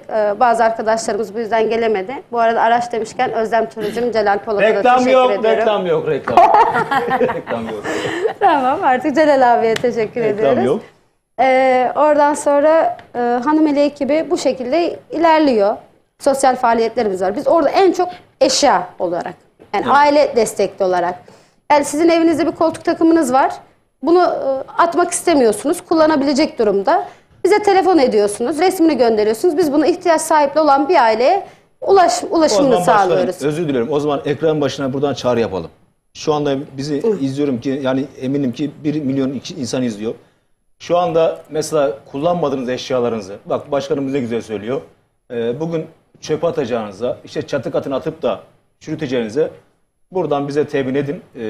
İhtiyacı olan bir aileye yetiştirelim bence, değil mi başkanım? Evet, aynı o şekilde. Size Kullanılabilecek durumdaki eşyaları. Size nasıl ulaşabilirler? Onun adresini verelim şu anda. Biz ekran şu anda izliyor şu anda. Onun adresi nasıl olacak? Örnek veriyorum, koltuk takımı, yatak odası, çocuk odası bizim için hiçbir şey fark etmiyor. Halı, perde, bütün evdeki kullanılabilecek Eşya olarak, durumdaki evet. eşyaları fotoğrafını bize atıyor. Ben bu eşyayı bağışlamak istiyorum. 2 gün 3 gün içinde benim evimden alınması gerekiyor diyor. Daha öncesinden de bunu bildirebilir. Biz bunu zaten bizim bir listemiz var. Çünkü bize ihtiyaç sahibi olan çok kişi var, bekleyen kişi. Muhtemelen en yakın. Evet. İşte örnek veriyorum, biz Bahçeli Evler'deyiz. Üsküdar'dakini Bahçeli Evler'e getirmek değil de Üsküdar'dakini Kadıköy'e götürmek gibi. Aynen. O şekilde nakliye konusunda da elimizden geldiği kadar destek olmaya çalışıyoruz. Fotoğraflarını bize atıyorlar, kullanılabilecek eşyaların. Biz de ihtiyaç sahibi aileye, bu senin evine uygun mu? Hani dairelerde İstanbul'da mevcut. Evet. Bu senin evine sığar mı, olur mu, senin ihtiyacını karşılıyor mu şeklinde iletişim kuruyoruz. Ve tamam, ben bunu alabilirim, kullanabilirim dediği zaman da ihtiyaç sahibi aileye bunu teslim ediyoruz. Ve teslim ettikten sonra hiçbir şekilde alan ve veren kişinin profillerini paylaşmıyoruz. Sadece eşyayı paylaşıyoruz. Çünkü ben elimden geldiği kadar bunu korumak istiyorum. Koruyabildiğim yere kadar da koruyacağım. Kişileri mağdur etme, rencide etme gibi bir amacımız yok. Tek amacımız onların kalbine bir nebze olsun dokunabilmek. Kanser hastalarına da çok yardımcı olduk. İlaçlarında alamadıkları zaman ilaç temininde bulunduk. Onlarda da maalesef ki nakit desteğe ihtiyacımız oluyor. Evet. Nakit destek de alıyoruz ama bunu bizim talebimize göre biz bunun duyurusunu yapıyoruz. Böyle bir ihtiyacımız var. Destek vermek isterseniz bekliyoruz diyerekten, ama tüm faaliyetlerinizde, örnek veriyorum, eşya olsun, nakit olsun, herhangi bir bağış yapmak istedikleri zaman Instagram üzerinden Hanımeli Kadınlar Kulübü veyahut da Reşade Dernekler Federasyonu hesabımızdan, Çiğdem Yıldırım'dan bana her türlü ulaşabilirsiniz. Bana ulaşamazsanız Suat Bey'e ulaşın, Tabii, o bana ulaşır. Aynen. O bana her türlü ulaşır. O yüzden biz Hanımeli Kadınlar Kulübü'nde şöyle bir amacımız var. Yardım ettiğimiz kişilerin sadece Türkiye Cumhuriyeti vatandaşı olmasına özen gösteriyoruz. Yani bu Tokatlı da olabilir, Erzurumlu da olabilir, Malatyalı da olabilir. Evet. Burada memleket ayrımı yapmadan ihtiyaç sahibi olan kişilere destek vermeye çalışıyoruz. Eyvallah, teşekkür ederim. Vallahi bir alkış gelsin başkanımıza ya. Tribündekiler bu akşam uykusu var herhalde. Ben bilmiyorum. Işıkları kapattık ya orada, ondan Işıkları oldular. söndürün diyor. Ağlamak istiyor. Işıkları niye söndürüyorsunuz Doğukan'cığım? Hayırdır? Ben Suat Bey, buradan şöyle bir şey söylemek istiyorum. Sevgili eşim, 20 yıllık eşim şu an tam karşımda oturuyor. Nasıl var? Heyecan var mı sende şimdi? Eşimi görünce biraz heyecan oluyor. Çok bakmamaya çalışıyorum. Şimdi 20 yıllık eşin karşında sen oturuyor. Abi sende nasıl bir duygu var şu anda? Lan diyorsun, ya bizim hanıma bak ya, karşıya çıkıyor. Ben tribünde oturuyorum, bizim hanım şeyde oturuyor, protokolde oturuyor. Nasıl bir duygu var abi? Hiç sıkıntı yok. Eyvallah. Vallahi enişteyi de tebrik ediyoruz. Yani ben çok teşekkür ediyorum ona. Erkek dayanmaz yani böyle şimdi, ama vardı gerçekten. Çakrazlı kendisi. Çakrazlı mı? Çakrazlı. O yüzden bereketli geliniyim diyorum. Çakrazlı kendisi. Ana. Bizim burada Kadir abi o yüzden bana gelinim diyor. Kadir abi de şu anda izliyor. Selamlar, saygılar olsun. Çok teşekkür ederim. Yine Eşime arada... buradan çok teşekkür ediyorum. Eğer ben bugün bu duruma gelebildiysem, bir şeyleri başarabildiysem eşimin sayesinde başarmışımdır. Çünkü zaten, onun desteği ve izni olmadan tabii. Kapıdan dışarı çıkamayız yere gelirse. Zaten başkanım. Kendisine çok teşekkür ederim. Bu Allah razı anlamda olsun. sanatçı da olsun, dernek başkanı olsun, kim olursa olsun önemli olan ailenin desteğidir. Aile destek vermezse, taban destek vermezse bir yere gelemezsin zaten. Biz bu anlamda enişteyi tebrik ediyoruz. Vallahi kutluyoruz. Helal olsun. Milliyetçi bir abimiz. Bu arada yine bizi şu anda ekran başında değerli kardeşim Suat programımızı zevkle izliyoruz. Çiğdem Başkanımıza ve tüm konuklara selamlar olsun. Ayrıca REDEF yönetimine de selamlar olsun. Keçiköy Dernek Başkanımız Uğur Er izliyor. Teşekkür selamlar ederim. olsun. Sevgiler. Fadime abla ne örüyorsun kız? İyiyim valla. Sen de... Ben şimdi bir türkü istediler. Senden Ben bir alt türkü yazıda alalım. okuyorum. Zamanında olmadı galiba. Kıymetli bacımız Allah rahmet eylesin Aysel Demirci'den. Evet. Bir türkü söyleyeceğim. Vefasız hasretin seni yakacaksa yaksın. Tamam, artık. Aysel Demirci rahmetten almam ama ablanın bir isteği vardı. Evet. Malatya türküsü. Bak Malatya, şimdi evet. bir türkü yapacağız, reklama gireceğiz. Malatya türküsü yapmazsak abla vallahi biz bu akşam buradan yollamaz yani. Öyle bir izlenim aldım abladan. Arkasından hemen bağlarım. Arkasından bağlayabiliyoruz yönetmenim. İki türkü bağlayabiliyor muyuz? Haydi bakayım. Yönetmenim. tek türkü bağlıyoruz Fadime abla. O zaman gelsin bir türkü. Evet. Dönüşünde olması yaparız. Bu da Hadi bakalım. Malatya'ya gitsin o zaman.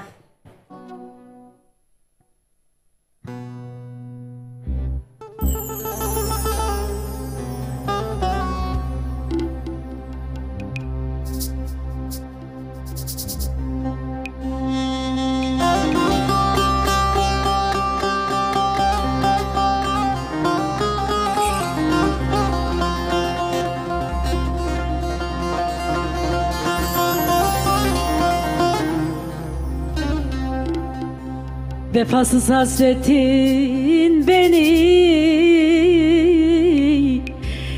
yakacaksa yaksın artık.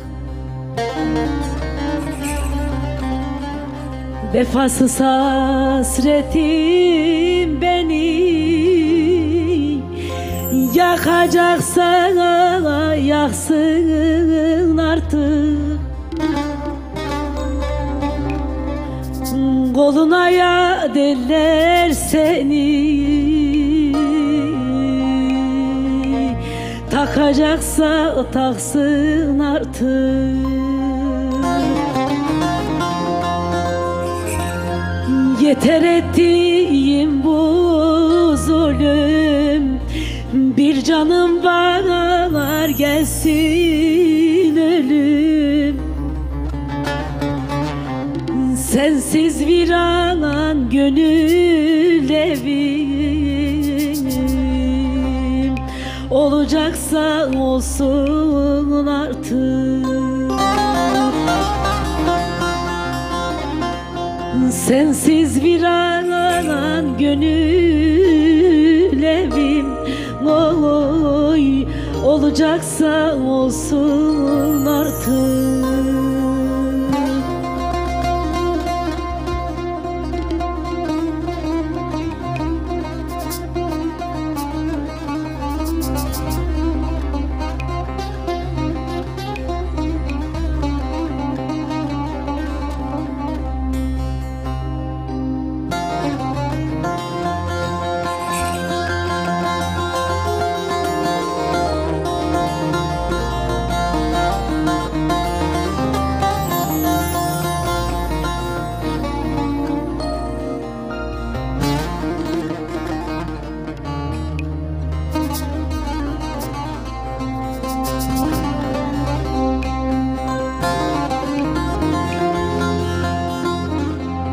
Buraya kadarmış bitti günlerimi zehir etti.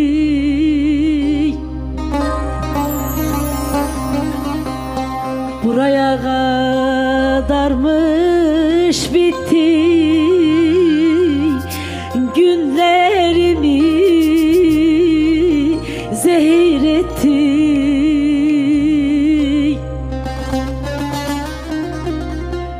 Çekemiyorum artık yetti. Gidecekse gitsin artık. Çekemiyorum artık yetti. Gidecekse gitsin artık.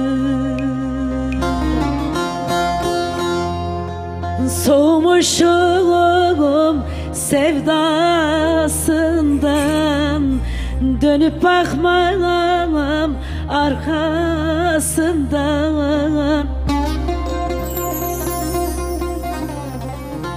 Belasını başkasından, bulacaksa bulsun artık. Belasını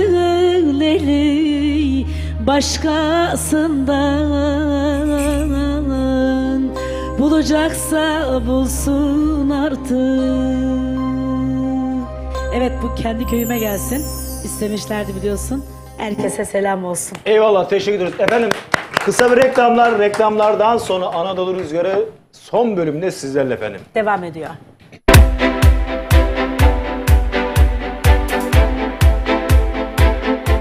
29 Ekim Cumhuriyet'in 100. yılına istinaden İzledim. 549 bin lira yerine 449 bin liraya bir ay sürecek olan bir süre vermiştik. Bu bitti. Artık normal fiyatına geldi. Önce bir yeri anlatayım ben ama zaten bu da güzel bir fiyat aslında. Çanakkale Gelibolu'da muhteşem parsellerimiz var değerli izleyenler. Denize 1 kilometre mesafede. Bak sen de tam böyle net dinlersen sevgili Hüseyin'im. Ben özellikle izledim zaten. O Öyle yüzden, mi? Tabii. Tamam. Ben takip Vakıfım etmez diyorsun yani. Evet. Vallahi vakıfım. Denize 1 kilometre mesafede yürüyerek 5 dakikada gidebiliyorsunuz. Evet. Merkeze yine 1 kilometre mesafede yürüyerek 5 dakikada gidebiliyorsunuz. Otobana 500 metre mesafede. Hemen asfaltın yanında. Evet, yerlerimiz. Orada elektriği var, kanalizasyonu var, her şeyi mevcut.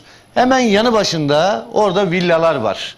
Gözdekent sitesi, Datça Gözdekent sitesi var. Süper. Gerçekten konum olarak çok güzel. Suyu mevcut, elektriği mevcut, imarlı parseller. İsteyen oraya ne yapacak biliyor musunuz? Gelecek işte tin house'unu koyabilir.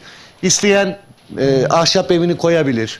Konteyner. İsteyen, evet, aynı şey, konteynerini koyabilir. Prefabrik koyabilirsiniz. Orası bir yaşam alanı. Ve Saros Körfezi'ne dediğim hani bu kadar yakın mesafede Saros Körfezi'ne gelenler mesela bu hafta gelenler bilir. Biz bu hafta toplam 13 kişiye daha verdik oradan. Hayırlı olsun. Çok dün bunların işlemleri yapıldı. Bak geldiler, gördüler. Su o kadar berrak ki. Yani o kadar temiz ki dün orada yüzen vardı yani düşünün. Yani harika suyu var, tertemiz. Saros Körfezi'nin zaten özelliği kendi kendini temizleyen. Yosun yok. Muhteşem bir denizi var. Ve yine biliyorsunuz Çanakkale Köprüsü ve oradaki Avrupa otoyolu oranın değerini çok yükseltti. Evet. Ve yükseltmeye de devam ediyor. Edecek, tabii. Evet, 205 metrekare imarlı parsellerimiz. Hemen tapunuzu alıyorsunuz. Tapu masrafı bize ait. 549 bin TL yerine 529 bin TL. Yani dün gelenler 449 bine aldı. Bugün bizleri arayanlar 529 bine. Yine bak 20 bin lira bir indirim var. Yani bir şey söyleyeceğim bir dakika evet. abi. Ben numaramı vereyim öyle söyle tamam, o zaman. Olur. 0212 486 39 çift 0. 0212 486 39 çift 0'ı arayın. Bu fırsattan sizler de yararlanın. Yine de 20 bin lira avantajlısınız. Evet sevgili. Ben geçen haftaydı yanlış hatırlamıyorsam Suat'ın programıydı. İzledim. Yani şimdi bizimki 29 Ekim'i bir gün geçti diye mi? Şöyle biz yani bir gün farklı mı kaçırdık 20-25 gün önce başlattık tamam, ve dedik ki abi. 29 Ekim gününe kadar gelen herkes bu fırsattan yararlanacak. Yani 100 bin TL bak Cumhuriyet'in kuruluşuna 100. yılına istinaden tam 100 bin lira indirim yapıldı. Sevgili Emrah Bey, bir gün farklı mı kaçırdık? Bana yani bir gün farklı kaçmış oldu. Bilsek pazar günü yapardık o zaman programı. Pazar günü artık bilemiyorum ama yani zaten biz bunu hep söyledik programda. Aman geç kalmayın, aman geç kalmayın. Biz aldığımız fiyata maliyetine vereceğiz. Üstüne bir şey koymayacağız. Cumhuriyetimizin hediyesi olsun dedik. Evet burada elini çabuk tutanlar geldi. Kazandılar. Fırsattan yararlandılar ve kazandılar. Tapularını da aldılar. Dün gelenler de Perşembe günü tapularını alacaklar. Orada projelerimiz devam ediyor. Yani dediğimizin arkasındayız. Ben burada Selahattin Bey'in de müsaadesiyle çıktım. Dedim ki arkadaşlar böyle böyle Cumhuriyet'in 100. yılına özel 100 bin TL indirim. Hiçbir yerde görülmemiş bir kampanya. Dediğim gibi elini çabuk tutup. Şimdi ben desem ki, lafını balla keseyim. Abi ben de buradan yer almak istiyorum. Şimdi bir gün 529 bin lira sen de olsan. Ben de olsam. Tabii sen de Allah olsan. Allah razı olsun. Yani büyük. Şimdi şöyle yine 20 bin lira bir indirim var. Bak 549 bin lira normalde satışı. Yani biz 529 bin liradan verebiliyoruz. Ben imarlı parseller 0212 486 39 çift 0'a bir çağrı atmanız yeterli. Hafta sonuna servisimiz var. Pazar günleri gelebilirsiniz, görebilirsiniz. Yerinde görün. Zaten gelip görüp beğenmeme şansı yok. Denizi gösteriyoruz. Mesafesini arazinin başından deniz görülüyor. Ana yolun hemen yanında elektrik suyu var. Etrafı tellerle çevrili. Muhteşem konumda bir yer yani sevgili Hüseyin. Ben şöyle yapacağım abi. Bu işe el koyuyorum. Lütfen benim programım özel. Gönül teli izleyicileri. Tam Ekin Türk TV'nin bir izleyicisi var eyvallah. Siz onlara gereken güzelliği bir ay boyunca yaptınız. Ona da eyvallah. Ama şimdi bir gün geçti diye benim izleyici kitlem niye bu kampanyadan faydalanmıyor? Bir günde o kadar çok şey oluyor ki. Beni alakadar etmez abi. Ben Kayseri değilim. Gümüşhaneliyim ama ben pazarlığı severim. Bir şey söyleyeceğim. O zaman ben kendi inisiyatifimi kullanarak yani kendi yetkimi kullanarak 10.000 TL daha Selahattin Bey'e söylerim. Program sonrasında onun da haberi yok. Yani 10.000 TL 529 yerine 519 bin lira olur gibi. Ben onu bir dakika. Abi ben üstünü siz mi vereceksiniz? Bir dakika. Keşke olsa da hepsini ver. Ben bugün hiç tanımadığım birine de gitsen bana 10.000 lira indirim yapar. Biz seninle 15 seneden fazladır tanışıyoruz. Tam 15 bin Doğru indirim mu? olsun o zaman. 15 seneden Hayır, hayır. tanışıyorsak. Ben vallahi indirimi kabul etmiyorum. Çok ciddi söylüyorum. Benim programımın izleyicileri, Gönül Teli'nin izleyicileri bu kampanyadan faydalanmak zorunda. Terlemeye başlıyorum ben. Tekrar Abi telefon ben numaramızı terletirim. vereyim. 0212 Ben sabahtan beri türkü okuyorum, terliyorum. Sen de biraz terle. 486 39 çift 0 bizleri arayabilirler. Şunu yapabilirim. Canlı yayındayız şu anda. Evet. Ben yine de yani seni kırmamak adına. Ben vallahi beni bastırıyorum abi. Kabul etmiyorum yani 15 bin lirayı. Hani o beni aşan bir nokta ama ben arkadaşlardan telefonumu rica edeceğim. Selahattin Bey müsaitse bana getirebilirseniz arkadaşlar. Müsaitse Yok, Selahattin Bey de vallahi olaya el attım. cevap ya. verirse o artık takdir kendisinin. Çünkü yerler hani benim değil yani. Ben inisiyatif olaraktan evet hani bunu yapayım dedim. Ama madem bu kadar ısrar ediyorsun bunun takdirini yönetim kurulu başkanımız Selahattin Bey verir. Pazarlığı onunla yap. Şimdi ben bir şey desem sen nasıl böyle bir şey dedin der. Önce bir bakalım müsait mi telefonda. Bir sor bakalım. Evet 0212 486 39 çift 0'dan şu anda arayanlar 549 bin lira yerine 529 bin liraya sahip olabilirler. Selahattin Bey hayırlı akşamlar diliyorum. Hayırlı akşamlar Emrah Bey. Müsait miydiniz? Ben canlı bağlantıya alacağım sizi. Öyle mi? Evet, yolda. Bir 2-3 dakikanızı beni burada yoğun bir şekilde terletiyorlar. Ben sesinizi mikrofona vereceğim. Bir saniye. Evet, Selahattin Bey. Evet buyurun. Hüseyin Bey'le şu anda arsalarımızı anlatıyoruz. Ben Cumhuriyetimizin 100. yılına özel 549 bin lira yerine 449 bin liraya satış yaptığımızı söyledim. Sizi de çok zor ikna ettiğimizi ama maliyetine de olsa Cumhuriyet bize hediye edilmiş atamızdan. Biz de bunu yapalım dedik. Şimdi Hüseyin de der ki benim ilk programım tamam bitti bayram. Bir şeyler yapın. Ben de dedim ki kendi inisiyatifime göre bir 10 bin lira indireyim dedim. Yani onu bile haber vermedim dedim. Size de sormadan. Yani 519 bin liraya indirdim. Valla söz sizde, Hüseyin Bey de yanımda. Ben bir dahil olayım. Selahattin Bey hayırlı akşamlar. Teşekkür ederim. Nasılsınız, iyi misiniz? Hayırlı akşamlar. İyisiniz inşallah. Çok teşekkür ederim. Sağ olasın. Bu arada programın hayırlı uğurlu olsun. Sağ olasın. Çok teşekkür Ben ediyorum. program yapmanı çok istiyordum. Biliyorsun seni çok severim. Var olasın abicim. Ben de sizleri çok seviyorum. Burada olmaktan çok büyük mutluluk duyuyorum. Ne konuştunuz, ne yaptınız bilmiyorum. Şimdi şöyle ama ben Emrah Bey'in söylediği fiyatı kabul etmedim. Biraz Kayserilik yapayım dedim. Kayseri değilim ama bir gün farkla mı dedim benim programımın izleyicileri, Gönül Teli'nin izleyicileri bir gün farkla niye bu kampanyadan mahrum olsunlar? Çok da bastırınca dayanamadı dedik ki Selahattin Bey'i arayalım bir ondan bir soralım edelim. Bir istişareyi canlı yayında yapalım istedik. Ne dersiniz? Nasıl yaklaşırsınız? Bir dinleyelim sizden. Ya Hüseyin kardeşim ben biliyorsun seni severim. Bilmiyorum ne istiyorsunuz? Zaten biz orayı karsız olarak bir Cumhuriyet 100. yıl dolayısıyla bir kampanya yaptık. Ve burada da sattık sanıyorum 12 tane falan bir arsamız kaldı orada. 40 taneydi. Artık bundan da biraz kar ederim diye fiyatı aslında 549 yerine 529 yapalım dedik. Öyle girdik yayına ama siz ne istiyorsunuz? Selahattin abi benim isteğim şu. Ben bu dün biten kampanyanızı benim programıma özel ne kadar uzatabilirsiniz bilmiyorum. Sizin de karınızdan çok etmek istemem ama ne kadar uzatabilirseniz uzatın. Gönül Teli'nin izleyicileri de bu kampanyadan faydalanmış olsunlar. Çok az bir arsamız kaldı orada. Zaten yani bir uzattık mıydı biter. Yani, tamam bitsin işte ne güzel hızlı satış olur. biz de bu projeden hiç kar etmeden kapatmış oluruz. Kiminin parası kiminin duası derler. Selahattin Bey bak çok dua alırsın. Ben burada araya girmiyorum yani kötü olmamak adına. Evet. Yani bu 449'u mu devam ettirmek istiyorsun? Evet aynen öyle. Yani bu kampanya dün bitmiş olmasın. Tamam biz bayramımızı kutladık. 100. yılın bütün nimetlerinden Allah'a şükür şimdiye kadar faydalandık. Bundan sonra bir 100 yıl daha hatta nice yüzyıllar inşallah faydalanırız. Ama bu kampanyadan da bu kadar kısa vadede yani dinleyicilerimiz mağdur olmasınlar. Biraz daha uzatalım. Evet doğru. Tabii bu ara Cumhuriyetimizin 100. yılını bütün milletimize hayırlı uğurlu olmasını diliyoruz. Şimdi ne yapsam bilmiyorum ki. Yani ben o zaman Emrah Bey'e bırakayım. Abi Emrah Bey'e bırakma. Sen Hüseyin kardeşinin tavsiyesini değerlendir, önemse. Bir 15 gün, 20 gün ne kadar yapabiliyorsan bu kampanyayı biraz daha uzat sana zahmet. O zaman onu bir dahaki pazartesine kadar mı uzatalım? Ya da ben bir şey söyleyeceğim de yani. Dahil, tamam şimdi sen dahil olabilirsin. Ya zaten 12 tane kalmış. Bari o bitene kadar desek mi acaba? Bu konuda ben Emrah Bey'i yetkili bırakayım. O zaman biz senden olur aldık diye düşünüyoruz Selahattin Bey. Selahattin Bey, canlı yayında yetkili bırakayım diyorsunuz ama canlı yayından sonra neyle karşılaşacağımızı bilmiyoruz. Yani biz bunun sözünü bence canlı yayında alalım, sonra problem olmasın. Tamam o zaman. Bir dahaki pazartesi ayın 6'sı mı? Zannedersem. Bakmamız lazım.